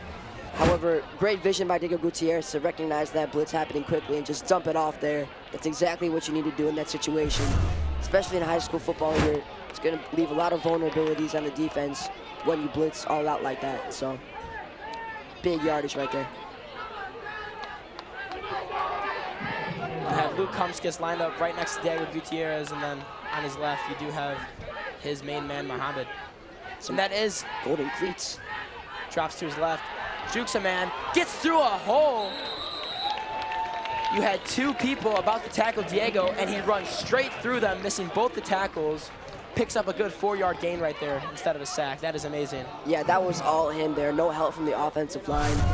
Offensive line has been letting some cracks slip through here, but still overall kind of stellar play from offensive line. So hopefully they can just patch that up and get right on going. Toma Tucker on the left, solo man right there all the way by himself. It is a bad snap, hits the ground. Diego picks it up though. Scrambles, he dropped the ball, it's a fumble! Diego does recover, but that will be a huge lossage for the Bulldogs coming to third down now. Gutierrez scaring us all with that. However, he's able to recover it himself. He's doing it all himself, mistakes and impressive plays. Yeah, that might be a mistake for Diego, but the good thing is I know that man will make up for it. This kid is electrifying. Yeah, just fun to watch. He's talking with his coaches right now, and when that happened last time, it was a beautiful play design, so we'll see here. It looks like they got something cooking. Long third down now. About 3rd and 25. Diego drops back. Throws it up to Luke Kumskis. He's wide open. And it is dropped. It is dropped by Luke Kumskis. Open. That surely would have been a touchdown. That's a big mistake, but he knows that. Nothing else you can do there. Great throw by Diego. Everything was done perfectly. It's just that did not work out the way they wanted it to. Unfortunate. All the coaches can do is just try to get his spirits up, which this is not going to phase Luke Kumskis if I know Not him. at all. This man is explosive. 6'4", lean. He will for sure make up for this. Toma Tucker now indulged in some conversation with the coaches. Ball You might be have coming now to him. Luke on the left with Toma Tucker. I'll keep an eye on that left side. You do have Anthony Petrucci and James Funo on the right. Diego drops back. Just misses 56, missed the tackle, all alone. Throws it in the end zone. You That gotta is be caught. kidding me. You gotta be kidding me. Is that is Anthony? That is insane. Toma Tucker. Toma Tucker, everybody. 2 touchdowns for him. Back-to-back games. Oh, looks like Oh, it's it is just not short. a touchdown, just short at the 1-yard line. But hey, 3rd and 25. 4th and 25, my mistake. 4th and 25, they do get the first down. That is unbelievable. Now they are 1st and goal with 5 minutes left on the clock. Number 56, Isaac Olivares, coming in to help now with the offensive line. Student section stomping their feet. And you can hear, if you can hear from the booth, you can definitely hear it on the field. This crowd is electrified right now. You do have Muhammad in the backfield. Diego drops back, hands it off to Muhammad. And it that is is thrown stopped by number 44. Number 44 and number 4. Cameron Daniels with a little celebration right there after that tackle. Cameron Daniels, definitely a player of note for this Bloom defense. Been making some great tackles as of late. And it seems like they just read that one well. But still only 2nd and 1, 2nd and goal here. Very little RB have left to do here to get this in. It looks like Anthony Petrucci just came off the field, so he will be subbed off for this play. You do have number 26, Hector Parada, maybe in front of Muhammad. And he gets in. That is in. There it is. Touchdown. I believe Jack Ravetti or Hector. Or QB sneak by Diego. Still no motion yet by the referees. It is a touchdown, QB sneak by Diego. Yes, it is. Oh, yes, it is. All right, there you go. It is a Finally, QB some sneak by confirmation. Diego. I want to say Jack Ravetti got in front of Muhammad there. People, they probably thought they were going to hand it off to Jack there, but Diego did sneak it in. Neve now goes for the extra point to be flawless again, and she does hit it. This is so impressive, and people may think this is easy because it's just extra points, but they're not recognizing, you know, the pressure here that she has to deal with. Oh, we do have a flag on the defense, though, so that will be declined, I'm pretty sure. Offside on defense. So much adversity Neve is facing, but she's conquering it all. I don't know what's going on right now. Ref and coach for RB is going at it right now a little bit. It was offside on the defense, though, so. Neve breaking barriers and hopefully PAT It looks like they records soon. will go again for the extra point. You can see some familiar names on the special teams right here. Luke Kumskis. Number 72, Carter Shelby as well. Number 24, Julian Fernandez out to the right blocking. Young man right there. And the kick is up, and it is blocked. Nothing Neve could do there. That's unfortunate, as that will end your streak. However, that's more on the special teams there. That has nothing to do with her fault right there. I think that is blocked. 20-0 though, still more than 2 scores. 3 scores if you're gonna get 2 touchdowns and a field goal there. So a lot Bloom has to come back by. A lot of way to go for Bloom. Special teams team looking disappointed, especially Dylan Cohen.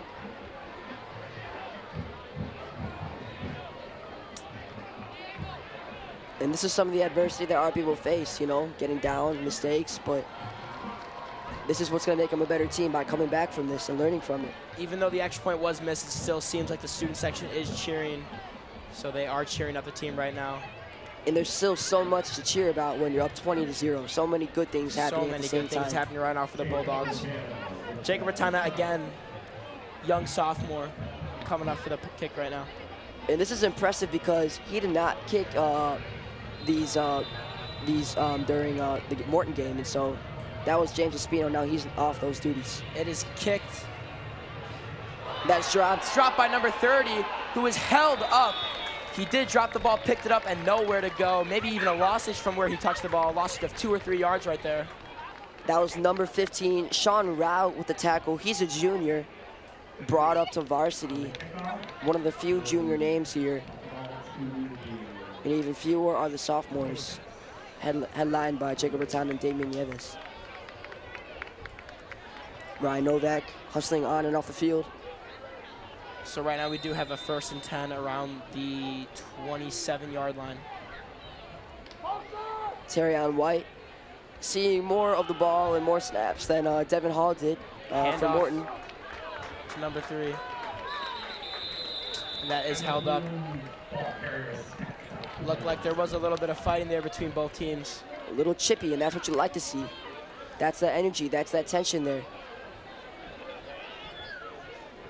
Tensions are heightened and the senses are sharpened under these Friday night lights, and that's just part of it.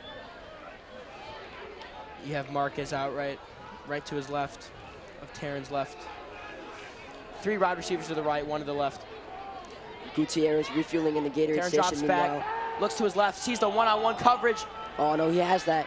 Oh. That is great defense by number 42, Luke Smithing. He almost had that interception. Nowhere to go. Believe that was Troy Garner, who has been more notable on the defensive side of things than the offense. I think his primary position is wide receiver. However, he has not been delivering there. Credit to the secondary once again. So we will have a 3rd and 10 right now. Bloom lining up with 3 men on the right side. Same formation as last time. Oh, that's a false start. Jump. That is a false start by number 9, Jameer Cole, a junior wide receiver. That is 5 back. That is a big jump for Bloom. Yeah, that was clear. That was pointed to right away. Jameer needs more discipline, and that was probably his first year with the team, so some jitters from him. I'm sure he will be talking to coach after this drive. Looks like Bloom is going for that same formation as the last 2 plays. 3 wide receivers on the right side. Max Almeida at safety once again. Not having to do much so far. Taryn drops back, looks to his right. Looks like he is throwing it to number 9, which was open, but he did not see the ball was coming to him. Turned around a little bit late. The ball was already behind him. That's good reliance on Jameer for him to get the ball right after making that mistake. It shows that they trust him. However, he was trying to go for that one-hand grab and could not get that. Garrett English had good coverage there. And it looks like they will be coming on with the punt team again, once again, with 3 minutes left. That is, you think that's enough time for Diego? Oh. 100%. Yeah, come on. 15 seconds is enough time for Diego. Just like Mahomes. Mahomes' mentality, he has it. 13 seconds, he can still do it. Number 9, David Valencia, also a significant name in the secondary there. Let's see here, special teams. Punter been looking good. And that is Anthony drop back to take it, and that looks like it will be. Bounces at the 50-yard line, took a really good bounce all the way up to around the 43-yard line. Great bounce, still decent field position from the Bulldogs. That initial punt left a lot to be desired, however, got some luck there on Bloom's side.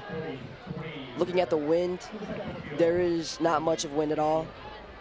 So, pretty even playing field for both teams here. Novak getting his cardio in.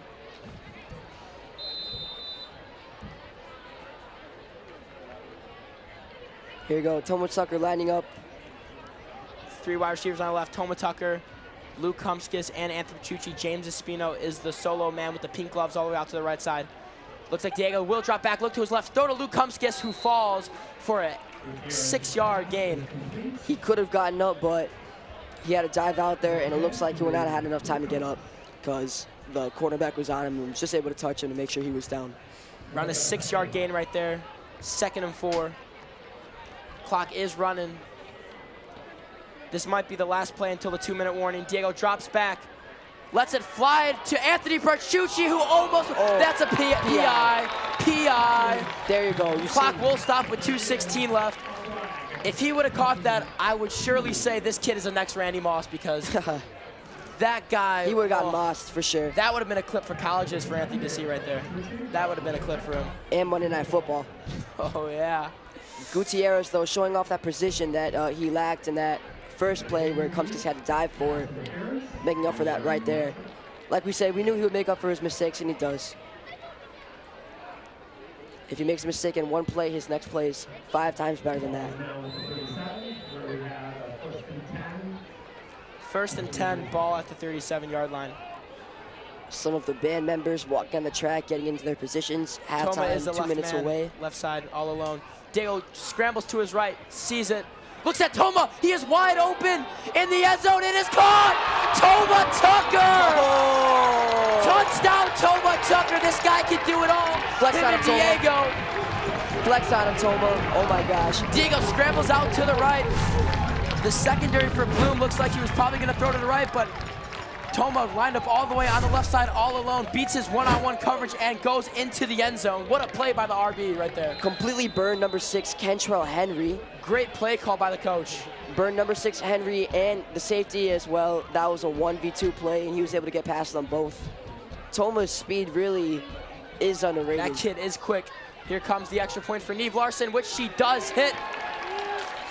That's impressive. You would have thought she would have been a little shaken up from that blocked PAT. However, she's able to get right back on track. 2 minutes left in the half. One more play until the 2-minute warning, but I don't know if it's too early to tell, but this game is a blowout right now.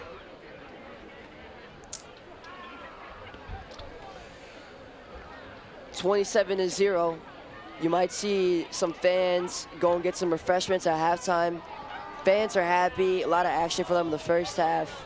Second half, you'll probably see a little less as the bench players come out, get some touches on the ball. A lot of running next half. Waste that clock. It'll get to a point where they just want to keep their starters healthy. Big game away next week for RB against Kankakee. That will be one of the conference deciders, possibly a conference championship preview. And then they will go play Crete Monet after that. And that will be their first away game, so that'll be something that the student section will not be able to be there at. However, I'm sure RB will take care of business. Jacob Ratana again at the kickoff. That is not that good of a kick, but it bounces. Oh my gosh. RB does recover it, but did Bloom touch it? Yes. It is recovered by the Bulldogs. Riverside Brookfield, so it wasn't that good of a kick, but it looks like Bloom did touch it. And that's a head scratcher for the Bloom special teams. They've been pretty decent so far. I don't know if that was a design play or what, but Bulldogs did recover it. Offense energy is still high. They're going to keep going as much as they can, just racking up the scoreboard here. That's what's awesome, you know. Not that good of a kick, but hey, RB works back, bounces back from it, and gets the ball from it. And I'm sure they're going to try to score before half here, really put this game to bed. Toma on the left side, all alone again. James Espino receiving more. And that is a jump again. Offsides by the defense. Oh, no, Offense. Looks like one of our linemen did jump. Sends him 5 yards back. That's going to halt the momentum a little bit. However, RB are going to pick their helmets up, pick their heads up, get right back in it. Same formation as last play. Hands it off to Muhammad. He pitches it back to Diego. He goes out long to Toma. Oh my gosh. He breaks it. Oh, he drops it. He drops it, but there is a flag on the play. Toma had the one-on-one coverage. Oh, his corner did fall. He was all on the ball. Oh, someone's down. Someone is down on the ground. I think that is Diego. Diego is hurt.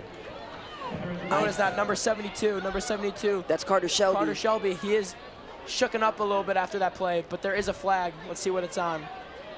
It was on the offense anyways. Toma's going to feel a little better about that. That Very would have better. been called back anyway. But I'm sure that cornerback that dropped sends a prayer to God there. Because he was running back and he did trip, left Toma Tucker all alone. It was dropped, but that's okay because it was still a penalty. Would have been called back. What a play, though. These plays are unbelievable by the coaching staff. Toma reminds me of Tyler Lockett, the way he's able to just get these deep plays so often. And that's Ball drops Gutierrez, back a too. lot. He could not get this done without Gutierrez's big arm. Ball was around the 45-yard line at the start of the drive, and now it's on the other side of the field at the 45-yard line. 43. Gutierrez back on the field, no problem. 1st and 30, unfortunately, for the Bulldogs. Long way to go. Gutierrez drops back. Number 55 comes up. He gets out of it, still scrambles. He cannot be touched. Diego Gutierrez. And it just got up like nothing happened. However, And there's another flag. You have all these linemen coming at Diego. He can't even be touched, and that is on the defense. For once. Yeah, just great 1:45 scramble. left. That's a similar pattern we've been seeing in Diego Gutierrez and Terrion White. Both have been able to scramble. However, it seems that Gutierrez has been a little quicker. I think there is multiple flags on the play, offense and defense.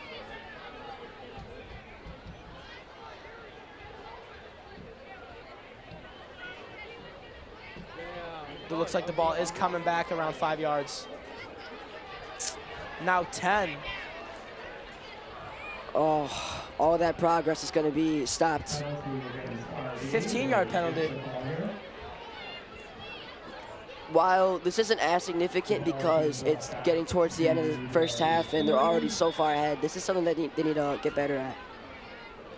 All the way on the sideline now, you do see the cheerleaders getting ready to go on for this halftime show, wearing their veteran shirts for veterans military day-to-day in the field. And Diego fakes a handoff to Muhammad, scrambles out to the right. Good run, around 15-yard run by Diego. Great run by him. Very similar to the one we just saw. This little rut of penalties at the rim is definitely going to be one of the main talking points we will see at halftime from the coaches. But overall, I mean, really stellar performance so Number far. Number 24, Julian Fernandez lines up all the way on the left side to be a wide receiver coming on the field. He plays wide receiver and linebacker.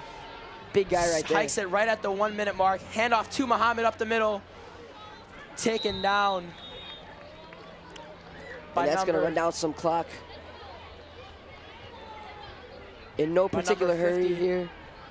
Number 50 for Bloom, Jeremy Burnett Jr., another junior on the defense. 40 seconds left on the 45-yard line. Diego drops back.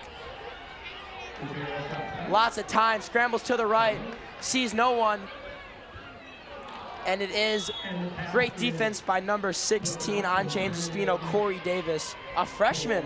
Freshman Corey Davis. Freshman Corey Davis, locking up a senior right there. Does not look like a freshman, matching the same height as James Espino. But yeah, that is great coverage. Maybe a name to look out for at Bloom in the future. Fun fact, both teams, RB and Bloom, that is the only freshman on both teams, is that guy. That's pretty remarkable. Credit to him, however. Who knows if he would make it on the RB team. The squad is a lot more talented. Yes, it is. Compared to the score right now, 27-0, this is... Says a lot. Says a lot. 28 seconds left on the clock. You do have interesting formation. James Espino, he is punting it. Not Jacob Bertano. Great punt. That is going to drop at the 10-yard line. That's a lucky bounce. That's good. Oh, wow, it bounces all the way to the 5-yard line. Football gods. Doesn't decide to catch it. Ball does take a great jump off the ground. What a kick by James Espino right there. Football gods helping out RB there like they did on the punt again for Bloom. 18 seconds left. I wonder if they will go for a Hail Mary or be smart and just run out the clock for no injuries. Yeah, we'll see here pretty quickly by the formation they're in. And that'll tell us a lot. Color guard getting ready. It does look like they are running the ball or kneeling it. Yep, it looks like they are kneeling it. They are going to take this to halftime.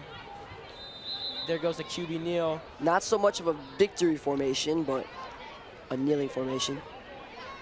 So it looks like that will end the half on a QB kneel. That is your halftime. Your score 27-0 Bulldogs, Trojans 0. And that will take us into halftime. Bulldogs, another incredible start from them. Been taking care of business early in all 3 games. And yeah, so Nick, how would you sum up this first half? This game's been an RB game right here.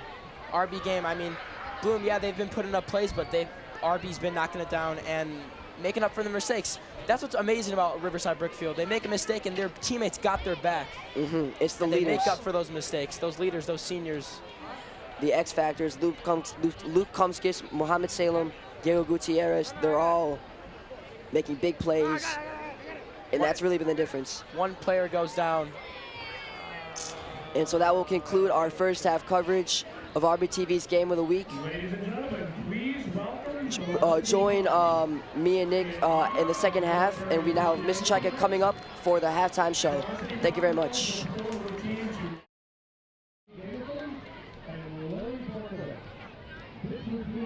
I'm Kayla, and I'm here with Chaika.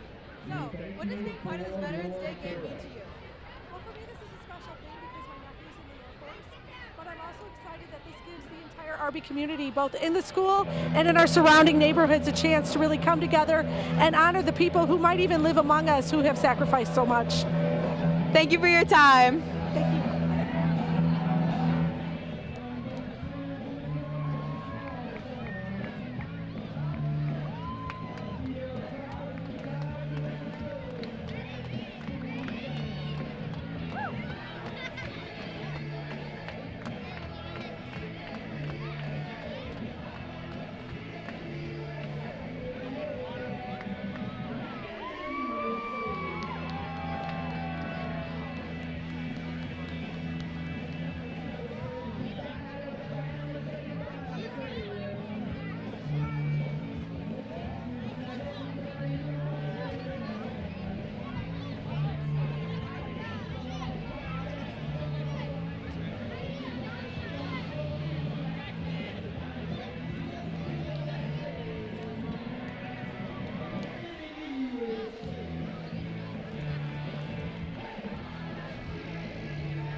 Next up, please welcome the RB cheerleaders.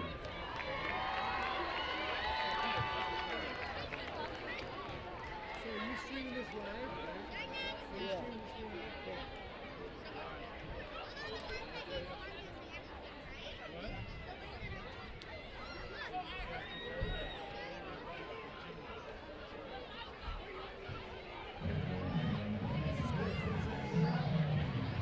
Should be on the RBTV.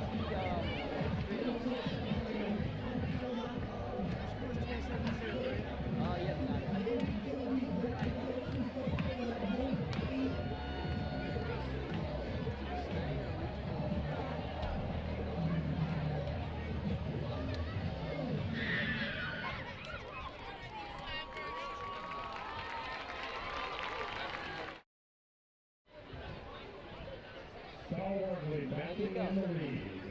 Here comes the spirit of RB, the RB marketing band.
I'm Kevin Turk. I'm a social studies teacher here at RB. So as I was finishing up here at RB, I needed a way to finance my college education, and the military was a way to do that. Most male members of my family have been in the service at some point or another, so there was some family tradition there as well. I started off I joined the Navy. I spent a whole year and a half or so doing all my training in the Navy to be an anti-submarine warfare operator. And the day I checked into my squadron, they said, "Oh, we're closed." So I was getting ready to go back to Champaign to go back to school, and the thought of having to drive up to Glenview from Champaign every month for my drill, my reserve duty, was not appealing to me. So I called the Army and I changed branches. I went right from the Navy to the Army. So I went from being an anti-submarine warfare operator to a scout. I don't think I was ready to go to school when I was 18. I wasn't ready for college, so it helped me, having to take some time to go and, see how the world worked a bit. Helped when I came back, a bit more focused for school. In terms of coaching, I relate to my experience in the military all the time in terms of, working together as a team, setting goals, working through adversity and things like that. Hi, my name is David Wackrow. I graduated from Riverside Brookfield in 2015. I currently work here as a paraprofessional in the special education department while coaching sophomore football. I joined the Army in February of 2019 and worked at Fort Leavenworth, Kansas at the United States Disciplinary Barracks. I was a prison guard, worked there for about 4 years, and got out as a sergeant. And, honestly, I loved the Army. I loved everything it offered me. I loved the discipline, the rigorousness of my daily job, and just the camaraderie that you meet. But it's good to be back, and it's good to be a Bulldog. Working as a prison guard, it requires a certain level of patience. So coaching kids, especially the sophomores, that level of patience definitely carries over. And just the discipline where I was in a field where you have to be disciplined, and just bringing some of that discipline and accountability over to my players just so they can be accountable for themselves and for their teammates. For me, joining the Army was probably the best decision that I've ever made. I was one of those kids that got okay grades, but just needed that sort of direction, that push in the right direction, and that's what the Army gave me. So if you're... Hi, I'm Sandy Chaika, and I teach math and computer science here, and I'm the fall and spring assistant athletic director. So I'm really excited that we are having our military appreciation football game again. And I would like to give a special shout out to my nephew-in-law. I get this correct title, Senior Master Sergeant Christopher Dennis. He is in the Air Force, married to my niece Monica. I really appreciate his service and sacrifice, but I also appreciate the sacrifices of my niece Monica, his wife, and my great nieces Adley and Aria, his daughters, because every time he's deployed or sent somewhere, they have to hold down the fort and take care of each other and worry and miss him. And so I think the thing I want to say is not only thank you to all of the people who do sacrifice for our country as members of the military, but to all of their families as well. That really makes a difference for the rest of us so we can live the lives we want to lead. Thank you so much. I want to thank the veterans, not only just today, not only just on Veterans Day, but every day. Thank you for all you do. So I just wanted to give a special shout out to my brother, who was is a retired major in the Marines. And not only that, but my two nephews, two of his sons, are also Marines. So I wanted to thank them on this Veterans Day. And also I have a pretty cool story to share. My husband, you'll redo it. My brother, when he was stationed in Saudi Arabia during Desert Storm, just happened to grab a letter that was just randomly written to any soldier, and he started a correspondence with this person and ended up marrying her. So that was a pretty awesome result of him being there. Hi, I'm Miss Kaler, and I teach in the science department. Hi, I'm Mrs. Cantwell, and I teach Apex Credit Recovery. Mrs. Cantwell and I would like to give a special shout out to our brother, Lieutenant Colonel Michael Bustos, retired. Our brother graduated from West Point Military Academy in May of 1999 and then went on to flight school where he learned to fly Apache helicopters. He was stationed in multiple places around the world and flew the Apache longbow in both Iraq and Afghanistan. He followed in the footsteps of 4 generations of a military family, including our father, uncle, grandfather, and great-grandfather. Now that he is retired, he is currently teaching junior ROTC at a Florida high school. Thank you so much for your service and for the impact you've had on all you've encountered. Hey, I just want to say thank you to all your veterans out there for your time served. Thank you for all that you've done and all the freedoms and allowing us to just live the life we live today. So God bless you and go Bulldogs.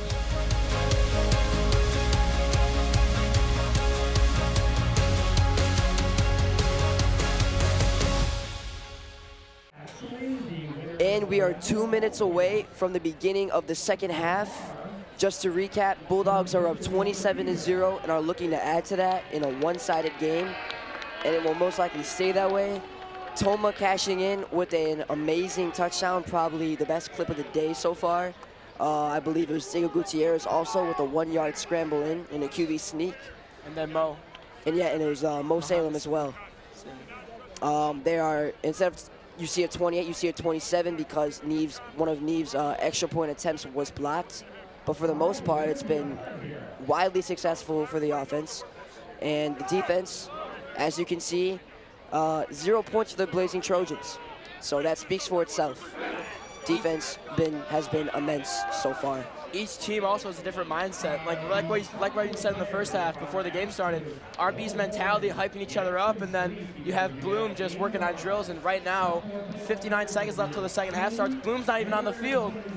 I know. Bloom's not even on the field, so I don't know what their coach is doing to them. They got stuff Maybe to some work out, motivational yeah. speaking or something because they need it right now. 27-0. They need some motivation right now. And by now, it's probably a little too late. We said it was going to be the early stages of the game that would determine it all. Toma waving at me right now. Toma already with the touchdown. I see you, Toma. Come on, make your nickname Toma 2-time, bro. Come on, I'm waiting for you. But yeah, I'm waiting for a third today. I'm waiting for a third too. Let's do even better than two. I see you, number 18, Toma. Yes, sir, Toma. Yeah, he's just motioning to us. But yeah, so that just shows the hype. The hype is there. The hype is there on the sidelines. It's all good spirits.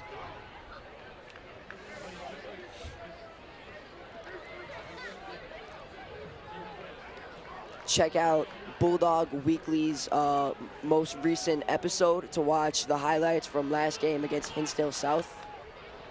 And here we go. Bloom finally takes the field. Now we do kick off Jacob Ratana again. Love to see him kick off this game. Not a lot of action last game for him kicking off. One of his kicks towards the end of the first half. Look at that sideline for the Bulldogs right now. They are hype. Oh, yeah. Throwing water bottles, squeezing. Oh, that's amazing. That's Carter Shelby right there. That's amazing. Number 72 Pause. scored the whole team. Carter Shelby, baby. Wow. Pause. Students getting loud. Great environment right now. Here we go. Second half. Jacob Ratana runs up. Second half is on its way. Little short. Little short. He does fair catch it, though. Around the 36-yard line. If anything, that is one of the things they need to work out. Their kickoffs is something that could use some work. Whether it's James Espino or Jacob Ratana, maybe someone else maybe could be in for a change, but we'll see.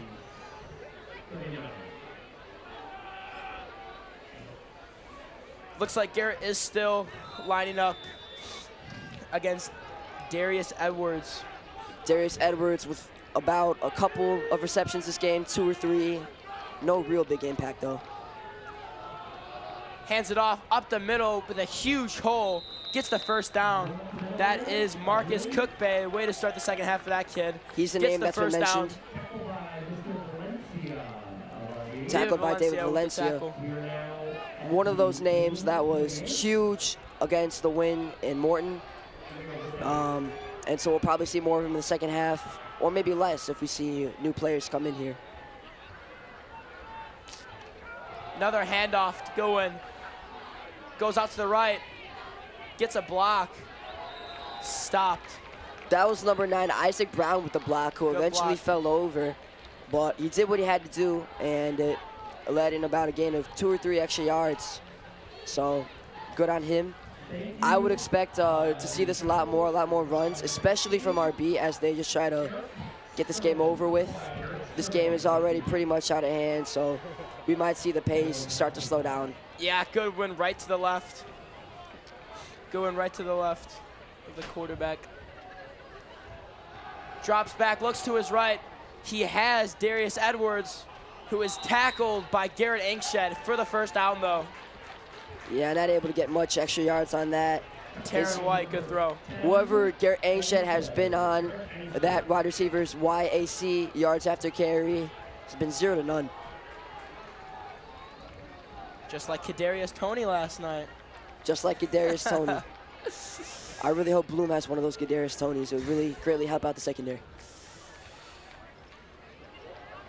Handoff to Goin again. Very effort. Oh, wow. That kid does have a lot of speed to himself. Number 9, David Valencia, almost breaking through there. Started off deeper and was able to start his run earlier to get him through.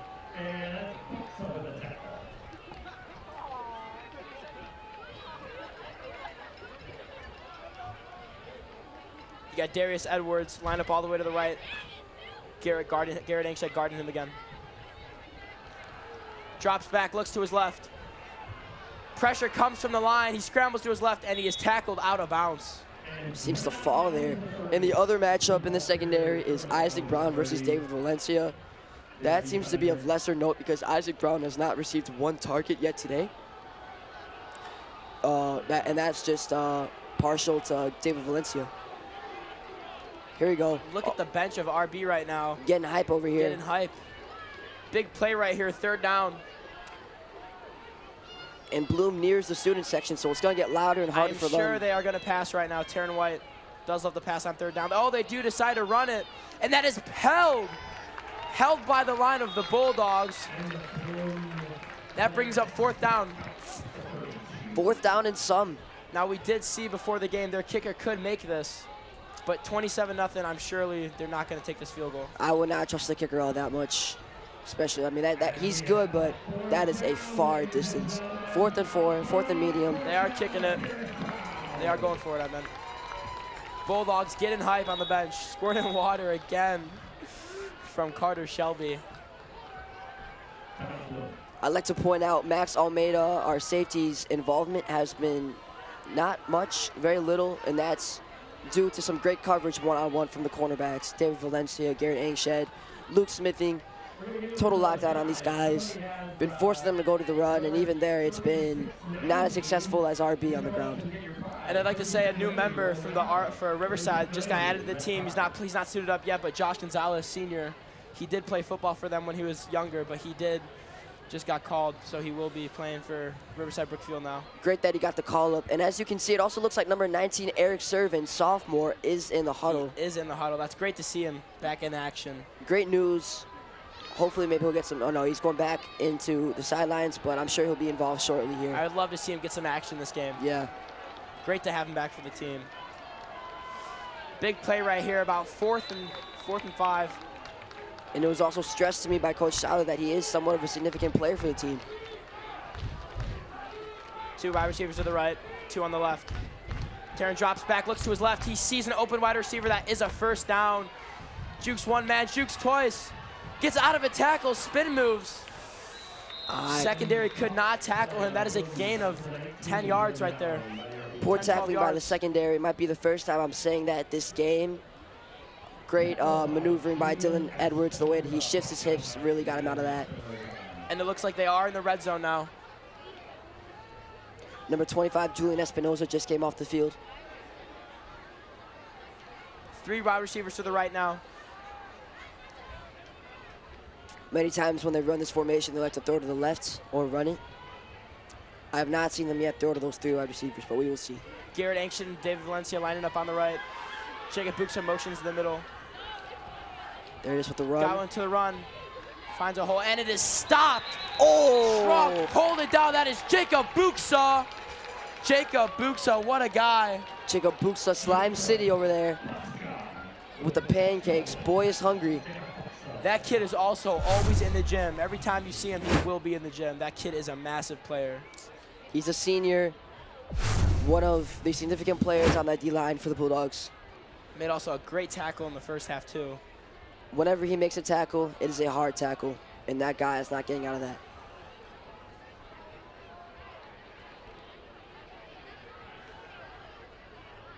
Four wide receivers, two on the right, two on the left. Taryn drops back, looks to his right, can't find anything, scrambles out to the left side of the pocket, chased down by number 59, takes it to himself, gets the and that's 5-yard gain right there. That right there is the difference between Terrion White and Diego Gutierrez. Terrion White was not able to get out of that little hole right there. Gutierrez would have easily been able to turn on the burners and get through that gap. One, he would turn on the burners, and two, he would for sure score a touchdown right there. For sure. I mean, honestly, that's not even out of the question. I mean, sure, it's 25 yards away, but with Diego Gutierrez, he's massive, and he can barrel through anyone. But that was great pressure by number 59, Caleb McCautry. Caused him to scramble out left, where he was a little more isolated from his offensive line.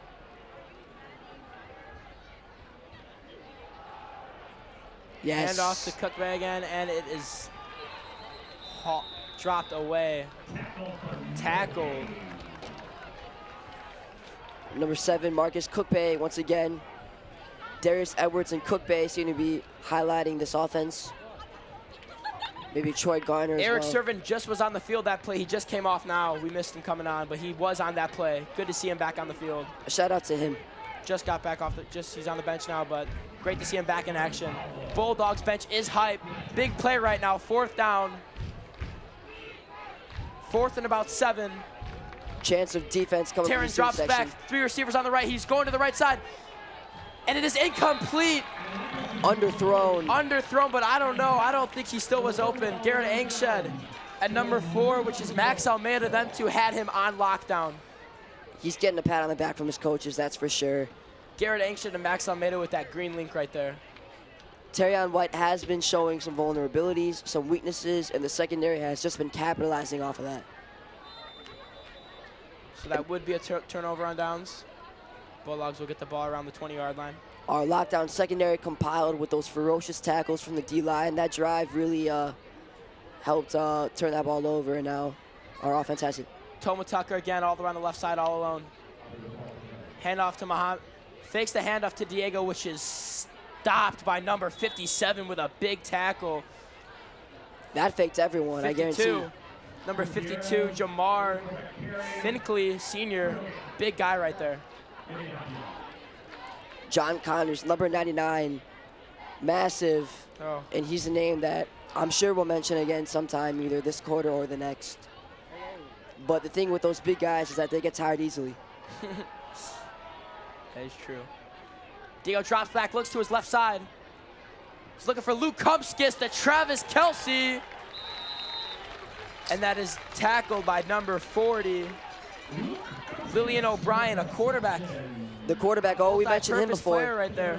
But that's a sidearm throw, just swung like he's a cowboy. That's just Diego Gutierrez, just locker of skills right here. This is Mahomes and Kelsey if they were on the same high school football team right now. Yeah, pretty much.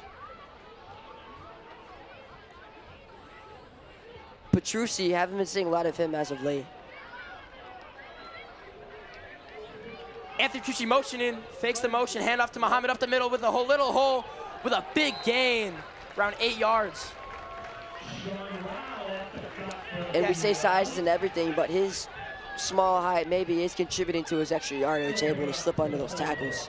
Number 59, Caleb McCautry is coming on the field right now.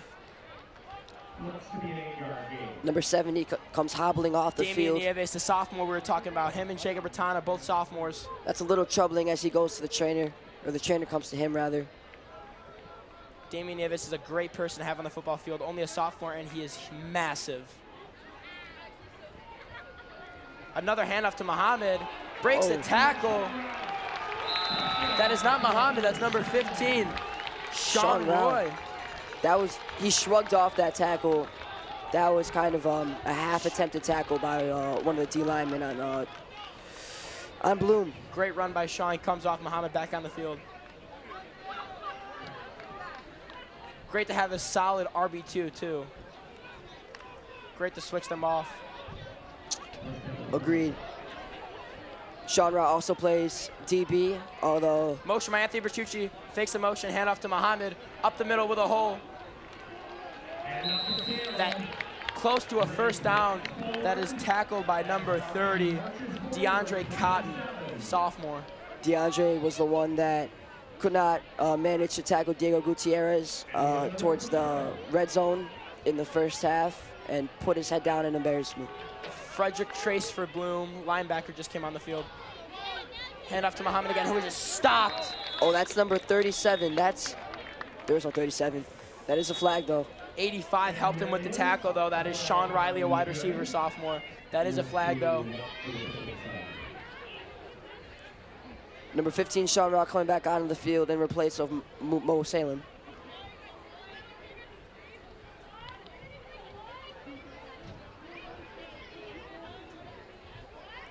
There seems to be some conversation among the referees. Maybe multiple flags. RB waiting in anxiety. The coaches, the coaches are happy. Right now on the sideline, I am seeing Muhammad at the trainer's table right now. I don't know what's going on with him, but he is with the trainer right now. That's a concern for RB. In the meantime, let's see what Sean Rao can do. Muhammad is back. He's back with the team. Maybe just stretching out on the table, but good to see him back.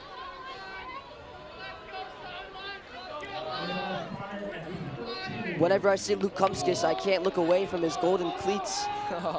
Seem to go pretty high up on him. Handoff to him, too. To the left, a big man. Trucks through, breaks the tackle.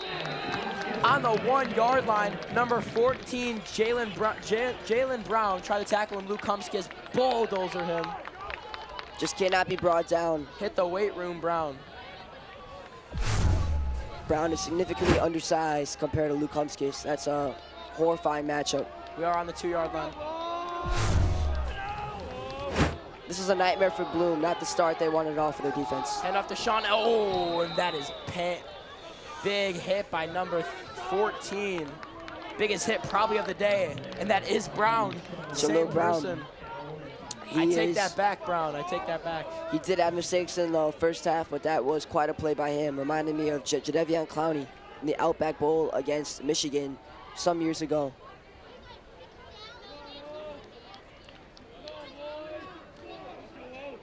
That is number 1, Anthony Petrucci, back in the red zone. Sean Rao still in. Anthony Petrucci, motion to Sean, up the middle, which is stopped by multiple Bloom linemen. 3rd down coming up. I would definitely look for the RB wide receivers in the red zone here.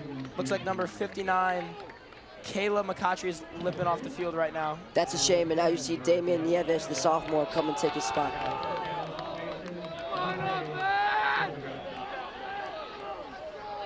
Bloom playing Thornridge next, another team that is expected to finish lower in the Southland Conference this year, so somewhat of an even game that should be. 2 wide receivers on the left, and that is a false start, I believe, or a timeout. Just heard screams coming from the offensive coordinator in the room next door for the RB Bulldogs, so that is concerning that will probably go against them, but we will see here. That's frustrating, especially when you're that close to a touchdown right there. But like I said, RB will make up for it. They know what to do in these scenarios. One bad play, that doesn't mean it's going to end off in a bad drive. They'll make up for it. That's what's amazing about this team. Here we go, 3rd and goal. 9 yards away from the end zone. Toma, lone man on the left with Anthony James and Luke Kumskis on the right with the golden cleats. Diego drops to the right, scrambles to the right, sees Luke Kumskis in the end zone. What did I say? Luke Kumskis touchdown. He can make up for his mistakes in the first half with that touchdown. And here comes Neve. Whoever's got that Mahomes and Kelsey stack in fantasy right now, you are living life. Whenever you see Neve coming onto the field, you know you're having a good time as an RB Bulldog.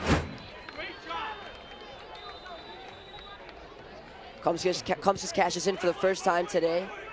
Way to make up for it. He's a big player that I'm sure they do not want hurt, so as they continue racking up these points, you might see less and less of him, so it's good that he got that touchdown finally. James Espino quickly rushing onto the field. Here comes the snap, the hold by Diego, the kick is up, and it is good.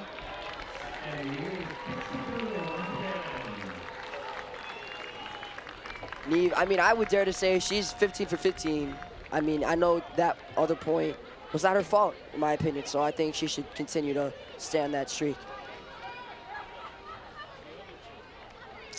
But it's good because in past seasons, RB has had that kicker problem, and now it looks like it's solved, at least for the PATs.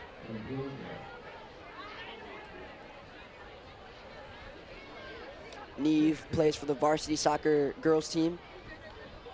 An important player for that team as well, playing winger. Scored a lot of goals from what I saw last season. Goals. One of the major captains of the team, one of the leaders. She's been playing soccer all her life. Many piche golazos, a lot of bangers. Far out. She's got a leg, and that's where I think the football coaches saw her in the first place. Great to see her have the confidence, too, of coming on an all-boys team. You know, that might be hard for some people, but not for Neve Larson. She doesn't care. And here comes Jacob Bertano with the kick now. Not his primary or secondary position.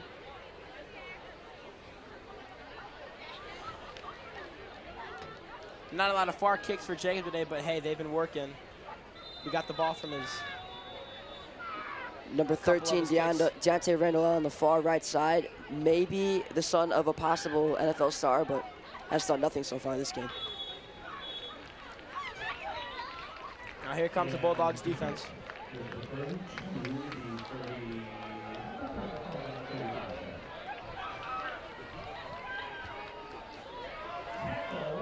Lots of wrist tape being shown on the Bulldogs.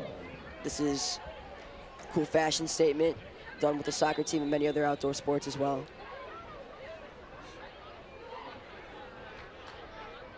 Here comes number 10, Terrion White, lining up with himself. Got Max Almeida all the way out in the back. Garrett all alone on the right side. Guarding again, Darius Edwards.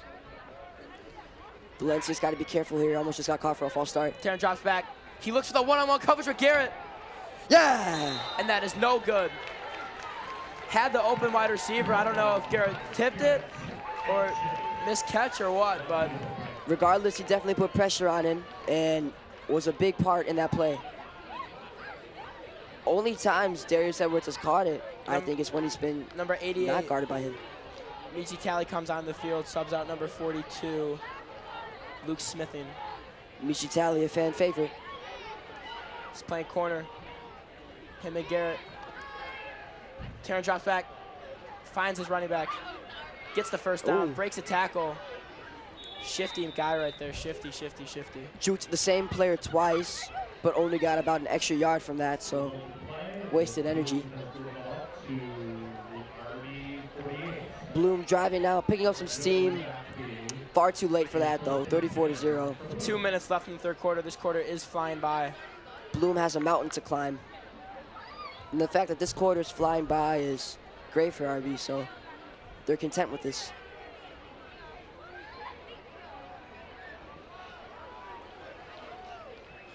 First down at the 50-yard line. That infamous three-man on one side formation for Bloom. Terrion drops back, looks to the one-on-one coverage. He is open. Oh, and he dropped it. That was a missed opportunity for Bloom. Number 27, Troy Garmer, a sophomore. He did have him. And yeah, the quarterback was not even looking in that direction of the ball, so. Bloom does like those plays, having 3 wide receivers on one side and 1 receiver on the left side or one side, going to that 1 receiver. I believe that was number 23, Jacob Godoy, who is a junior, a little inexperienced, but that's what you will see now, with the score being 34-0. So give them these experiences. Same formation, 3 on the right side, 1 on the left. Blitz now. Looks to his big throw to number 1 and is dropped. This is just looking like the Chiefs game right now. Yes, that was great coverage by Garrett Angshed. He just mistimed the jump, and I feel like Darius Edwards really could have secured that play tonight. Great coverage by Garrett, though, but he was a little open. He could have had it, but misses opportunity. 3rd and long now. 3rd and long. I feel like, though, they still have 2 plays regardless because at this point in the game, why not? Why not, yep.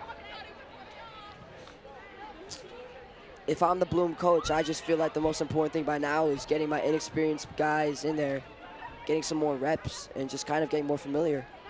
Also, at least putting something up on the score, not trying to get blown out. Taryn drops back, finds number 27, and that's a huge hit. Monster hit to break up the catch. Do not think that was secured That is before number the drop. 88, Michi Tally, baby. And he just came in too, so that's smashes and breaks up the catch. That's what a hit immediate by impact that from young him. man.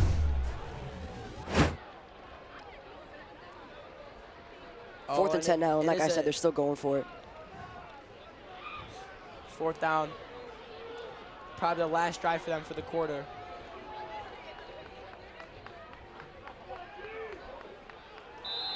And that is a jump on the offensive line. That will be coming back. Oh, yeah. I mean, Bloom just looks out of it at this point. They're tired. They do not want to be here anymore. You could see Darius Edwards when he was lined up with Garrett Angshed. When the play was snapped, he did not run.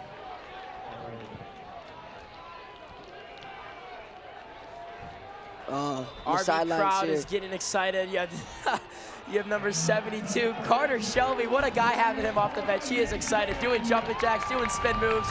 That's the guy to have on the bench. Here we go, 4th down. Taryn drops, looks to his left. He is taking it all by himself. Oh, he might actually get there. He does find a hole, and he does get the first down and finally runs out of bounds. Coaches are going to be angry at that one. Could have been an easy opportunity to get the Bloom offense off the field, but did not capitalize. Great run by Taryn, though. Great run, and also a great hole by the line. And I feel that I should have given more credit to the Morton student section 2 weeks ago. I said that there was not a lot of people there, but compared to what I'm seeing now, at least there were some people there because there's absolutely no one in the student section for Bloom. Given though Bloom is a lot farther away. Taryn drops back, look to his right. Can't find anything, scrambles out to the left, takes it to himself again, and finally runs out of bounds. Going off that Morton game, though, having those close rivalry games where schools are super close to each other, it's also so fun having those games hosted because you know you'll have a huge student section for both teams. But for Bloom, driving all the way out here, you know, who knows if you're a student will come, but. Yeah, a lot more farther drives for both teams. Southland Conference, the teams are probably 30 minutes apart. RB will be playing a lot of cornfields this upcoming season. Three receivers out to the right. Oh, here comes the Scrambles out, blitz. and it is Oh. gets out. Oh, and he is done. He is sacked by multiple people. Couldn't find anything. That is either number 12 or 19. So that is 19 either and Nick 12. Rivera or Eric Servin who combined for that, but one of the two missed the tackle and came back and ended up getting the sack. So that was great perseverance by whoever that was. Number 13, Max Strong, comes out of the game right now. 37 seconds left on the clock. Maybe one more plays for Bloom this quarter. Max Strong had one of the best first quarters out of any defensive player. 2 monstrous Taryn sacks. drops back, look to his left. Can't find anything, scrambles out to his left. Tries to look, but he goes again and scrambles. The DB was ready for that. If Taryn did not run out of bounds, he was about to get pancaked. 4th down coming up with 18 seconds left. That's number 6, Armanzo Siegel, coming out. Armanzo is a senior linebacker. 4th and 8. Let's see if this will be different from the last set of downs. Garrett Akshen and David Valencia talking to each other about what they're about to do right now for this play. Darius Edwards getting ready to line up against Garrett. I'm sure this is going to be the #1 target for Taryn right now. Looks to his left, goes for it, and is incomplete. That is turnover on downs for the Bloom. Terrion White seemed to have a little trouble connecting on pass plays over 10 or so yards, especially forward passes.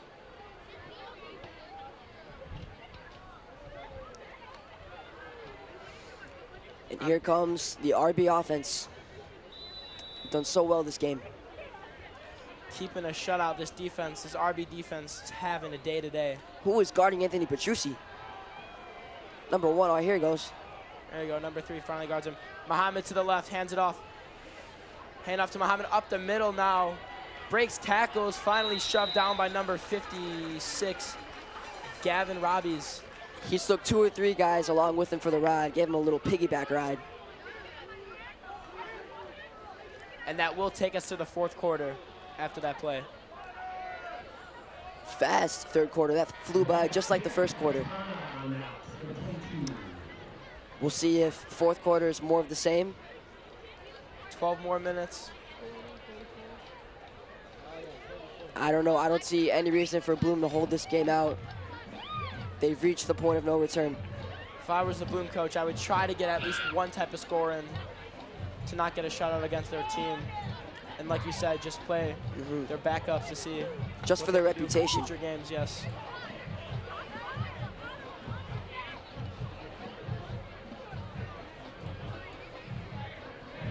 In the huddle, we can see number 18, Toma Tucker. And Tucker comes out for number 12, Nick Rivera. Good to see him getting some minutes as a junior. He's a big guy, too. One of the tallest on the team as a junior. He's always been the tallest in his grade, ever since elementary school.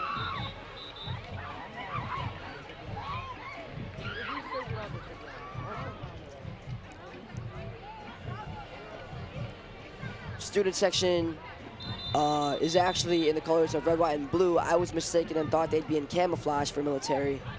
But red, white, and blue definitely showing out right now. And here comes again the Dogs offense. James Espino line up all the way on the right side with Toma Tucker. Oh, and 33 was caught off guard there. Way offside. No one on the left side.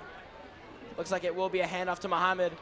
Takes it up the middle with a huge hole. And he's still there. Finds a gap, keeps going. He is at the 30-yard line. Big run by Muhammad. Eventually tackled by number 5, Sincere Denny. Gets a hole on the right side, then breaks out of the hole, moves to the left side, runs down the sideline, making at least a 20-yard gain right there for the Bulldogs. Great run by Muhammad. It seems that the IQ of the Bulldog offense just seems to be a little higher than the Bloom defense right now.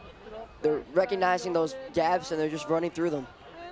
I'm sure when they're all in the field, it's so much things running through their heads, a little Same harder. formation as last play. Muhammad's again runs up the middle, but that is stopped by number 50. Tackle from the back by Jeremy Burnett. Mo did not see that coming. Toma Tucker comes on the field for That's Nick Rivera. Muhammad does come off for Sean. That's James Long, actually. He's new to the game. Junior here. James Long getting action at running back. Love to see it. And he's actually a wide receiver, and so we'll see how they play him. Oh, no, it looks like James Long is motioning to be a wide receiver. Looks like Luke Kumskis is the running back for this play. Oh, that's... I would be scared. Quite the opposite from Mo. And they do hang it off to Luke Kumskis, and he stiffs arms the guy and breaks a tackle. Gets the first down. You would have thought that second guy got tossed by Hulk. 33. 33 who was almost caught off sides. That is Kevin Stewart. Caught lacking for a second time.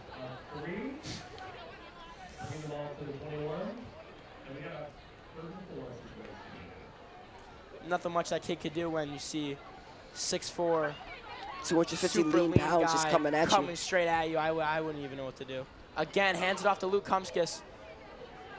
Trips up, but still gets up, still fights and gets some more room. Getting the first down with that big third down play. It's going to be close if it's a first down or not. Bloom having some trouble staying on their feet. That's number 40, Lillian O'Brien, taking a tumble. Looks like they are short of the first down by 2 yards. Looks like they are going for it.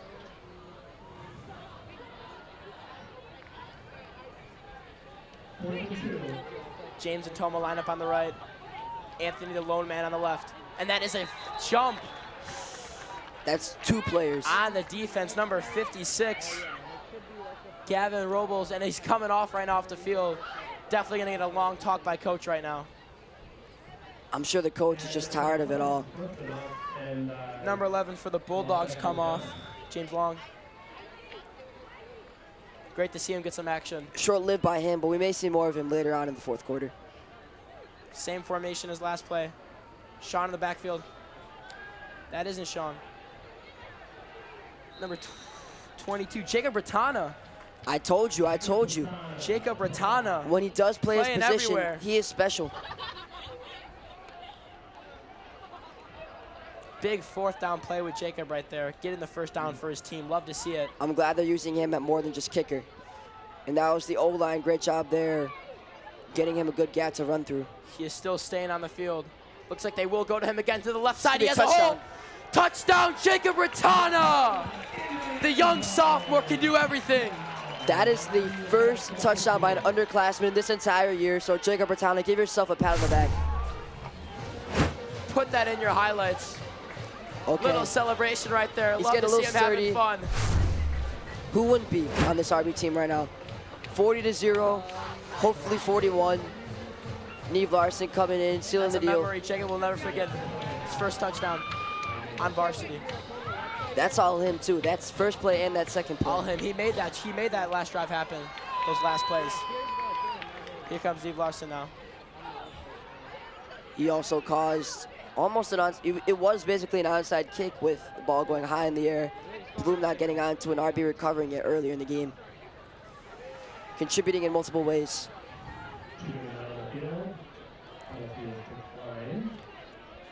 9:40 left in the fourth.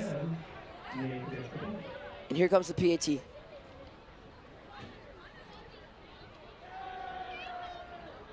Kick is up, and it is good. It's almost as if she's found the form and she just can't get out of it because it's the same exact kick, going the same exact place, and it's working every time. She's found her groove. 40-0.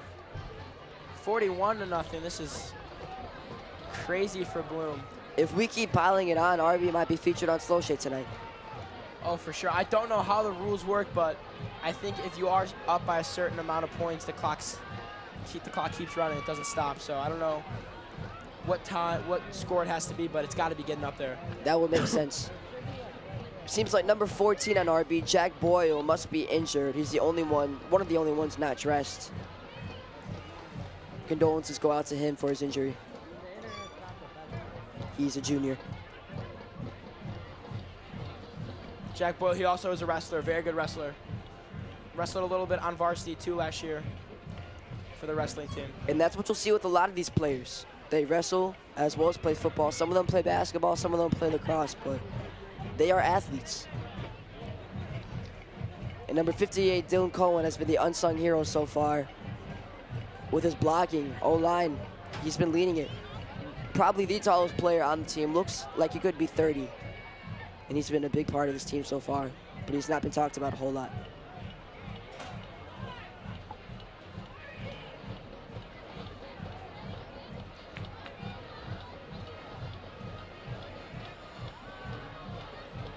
Taking a long time for RB to get out there. Something's going on with the coach and the ref right now. Good showing from the refs today. Not many bad calls yet, but maybe because everything's been going in RB's favor. No controversial calls have been needed to be made yet.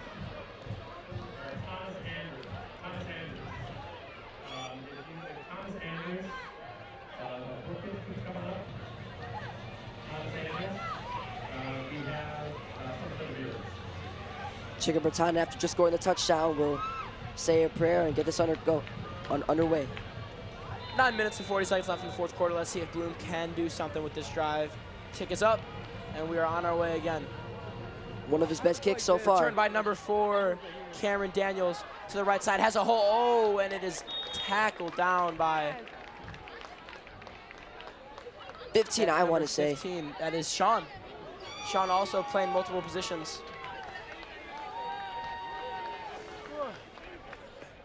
#21, John Super, on the field right now. He's a senior. A name that is hopefully becoming more significant. Also very, very big guy. Also always in the weight room. John Super, I remember he was a great basketball star back in the day. I'm sure he still does play basketball.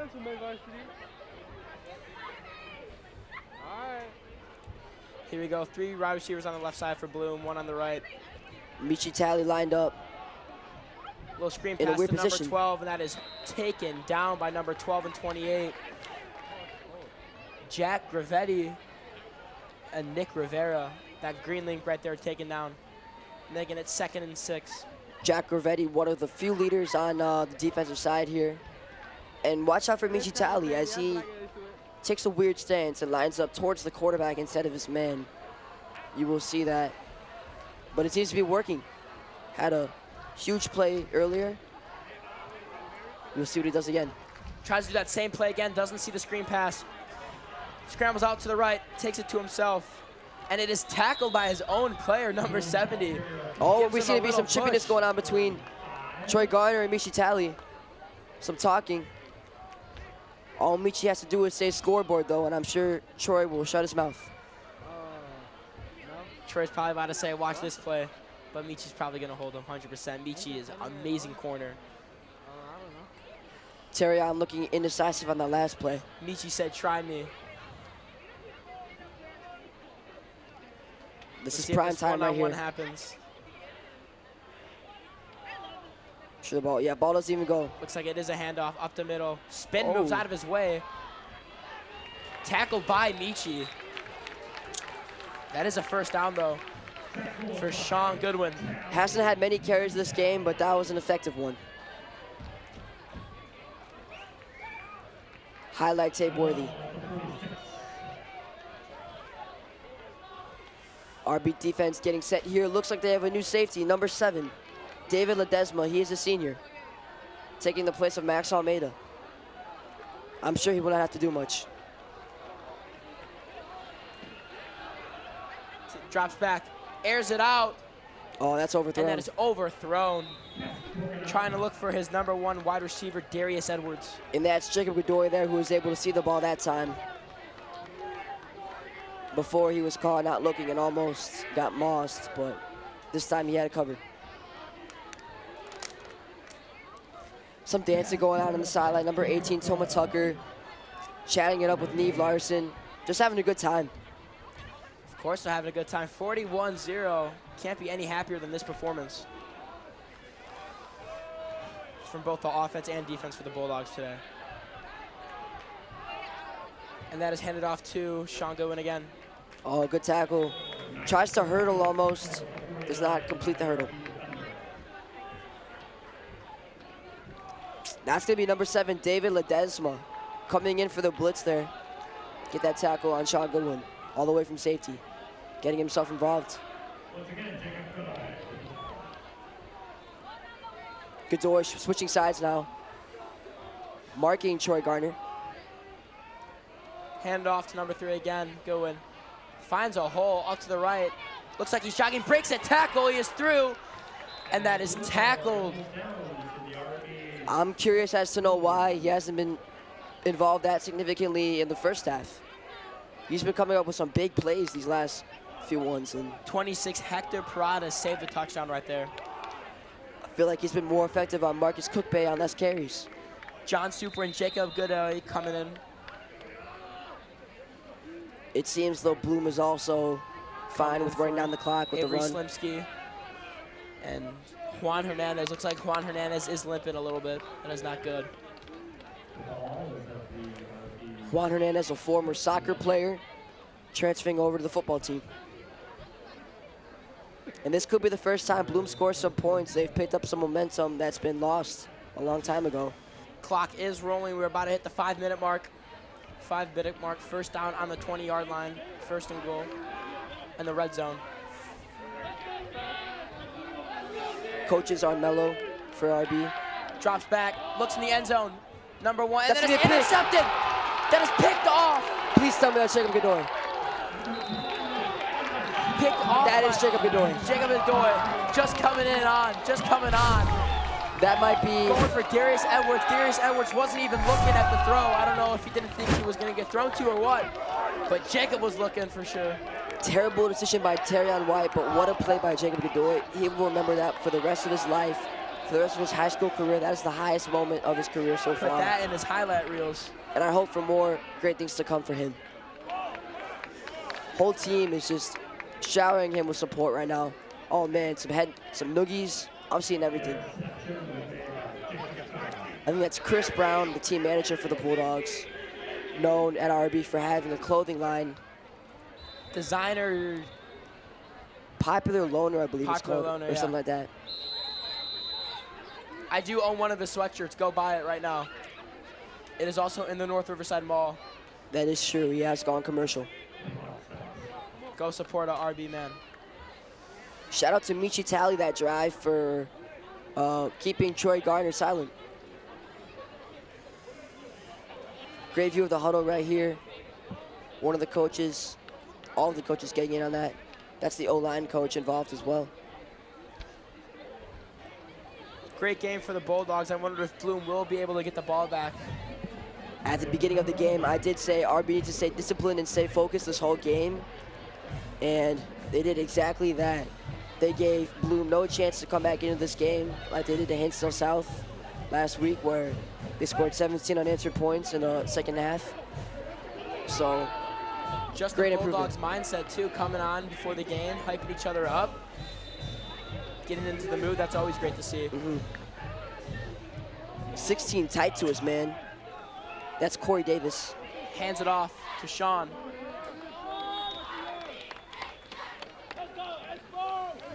Mo Salem, we're pretty sure is still okay. They're just giving Sean Rouse some reps.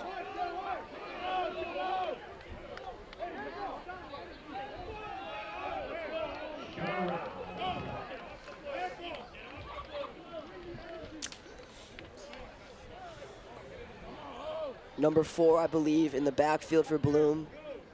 That is Cameron Daniels. He has been having some amazing tackles so far for Bloom. One of the highlights, the bright spots for Bloom's defense. And I'm sure he'll want to get in some tackles again. No wide receivers lined up for the Bulldogs right now. Looks like they are going to run down the clock. It looks like they are kneeling the ball. High side of 3 minutes, though, still remaining. I'm sure they've done the math more than I have, but... So it looks like they'll get one more play in before the 2-minute warning. Interesting play call, because now it is 3rd down, so if they don't get this, they might be forced to punt. Yeah, still a lot of time remaining. Interesting play call right there, but now you do see James Espino and Tomatuga heading onto the field. Oh, they won't be. But I would dare to say that this has been RB's best game so far. Out of all the 3 games they've played, they've been the most efficient in this game. They've been quick, and they've just gone. I mean, if you look at how their drives. Kneeling again. Almost every single one has been a touchdown. In their defense, 0 points. That speaks for itself. Coming down to 2 minutes. So it looks like the clock doesn't stop for the 2-minute warning, so it looks like they are. They're still, I think their plan is to just punt it afterwards. It is 4th hour now. It looks like the punt team's not on right now. And I do not see Diego Gutierrez lined up either, so could be some trickery happening or something. No, there he is. They might My mistake. Waste the clock, hike it out 1 second, kneel, and then maybe Bloom will get the ball with under a minute, maybe put a run on the board or something, but 5 seconds left on the clock. Looks like they will call a timeout. Timeout by the Bulldogs to waste the clock. Now the punt team will probably come up. Very intelligent clock management on the coach's part. Minute 29 left on the clock. Hopefully, Bloom can put something up. That's what the coach is hoping right now.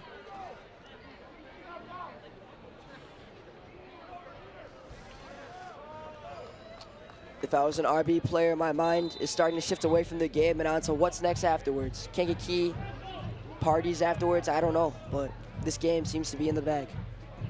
Bulldogs will move to becoming 3-0. What do you think, Nick? Do you think this is their best game so far? Oh, by far. Offense and defense. Listen, they made a couple mistakes this game, but hey, they made up for it with the points on the board. And looks like another great bounce. Another great bounce. Right on the 45. Hard snap for him to get to, had to jump up for it, but he still made it work. That is James Espino. Oh, by far best game. 41-0, scoreboard says it. Yeah, and they needed this, especially when they go to Kankakee next week away.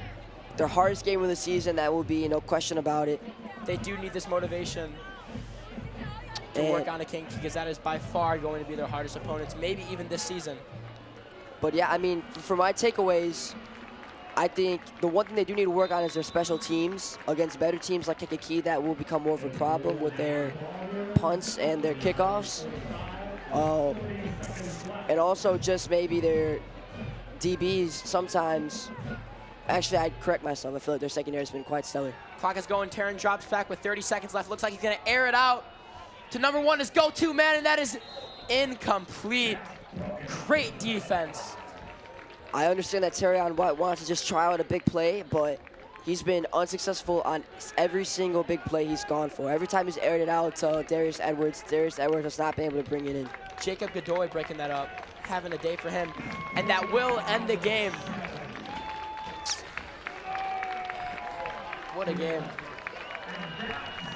Friday worship for the Bulldogs. Not a dogfight at the dog pound at all. Beautiful win for Friday Night Lights. Taking care of business. And on to the next one. Great shot, and that will end the game. And that will end RBTV's coverage of this game of the week with the Bulldogs winning 41-0. I'm Liam Hickey. I'm Nick Gilberto. And this was RBTV. Thank you so much and have a good night. Thanks so much for watching. Drive safe.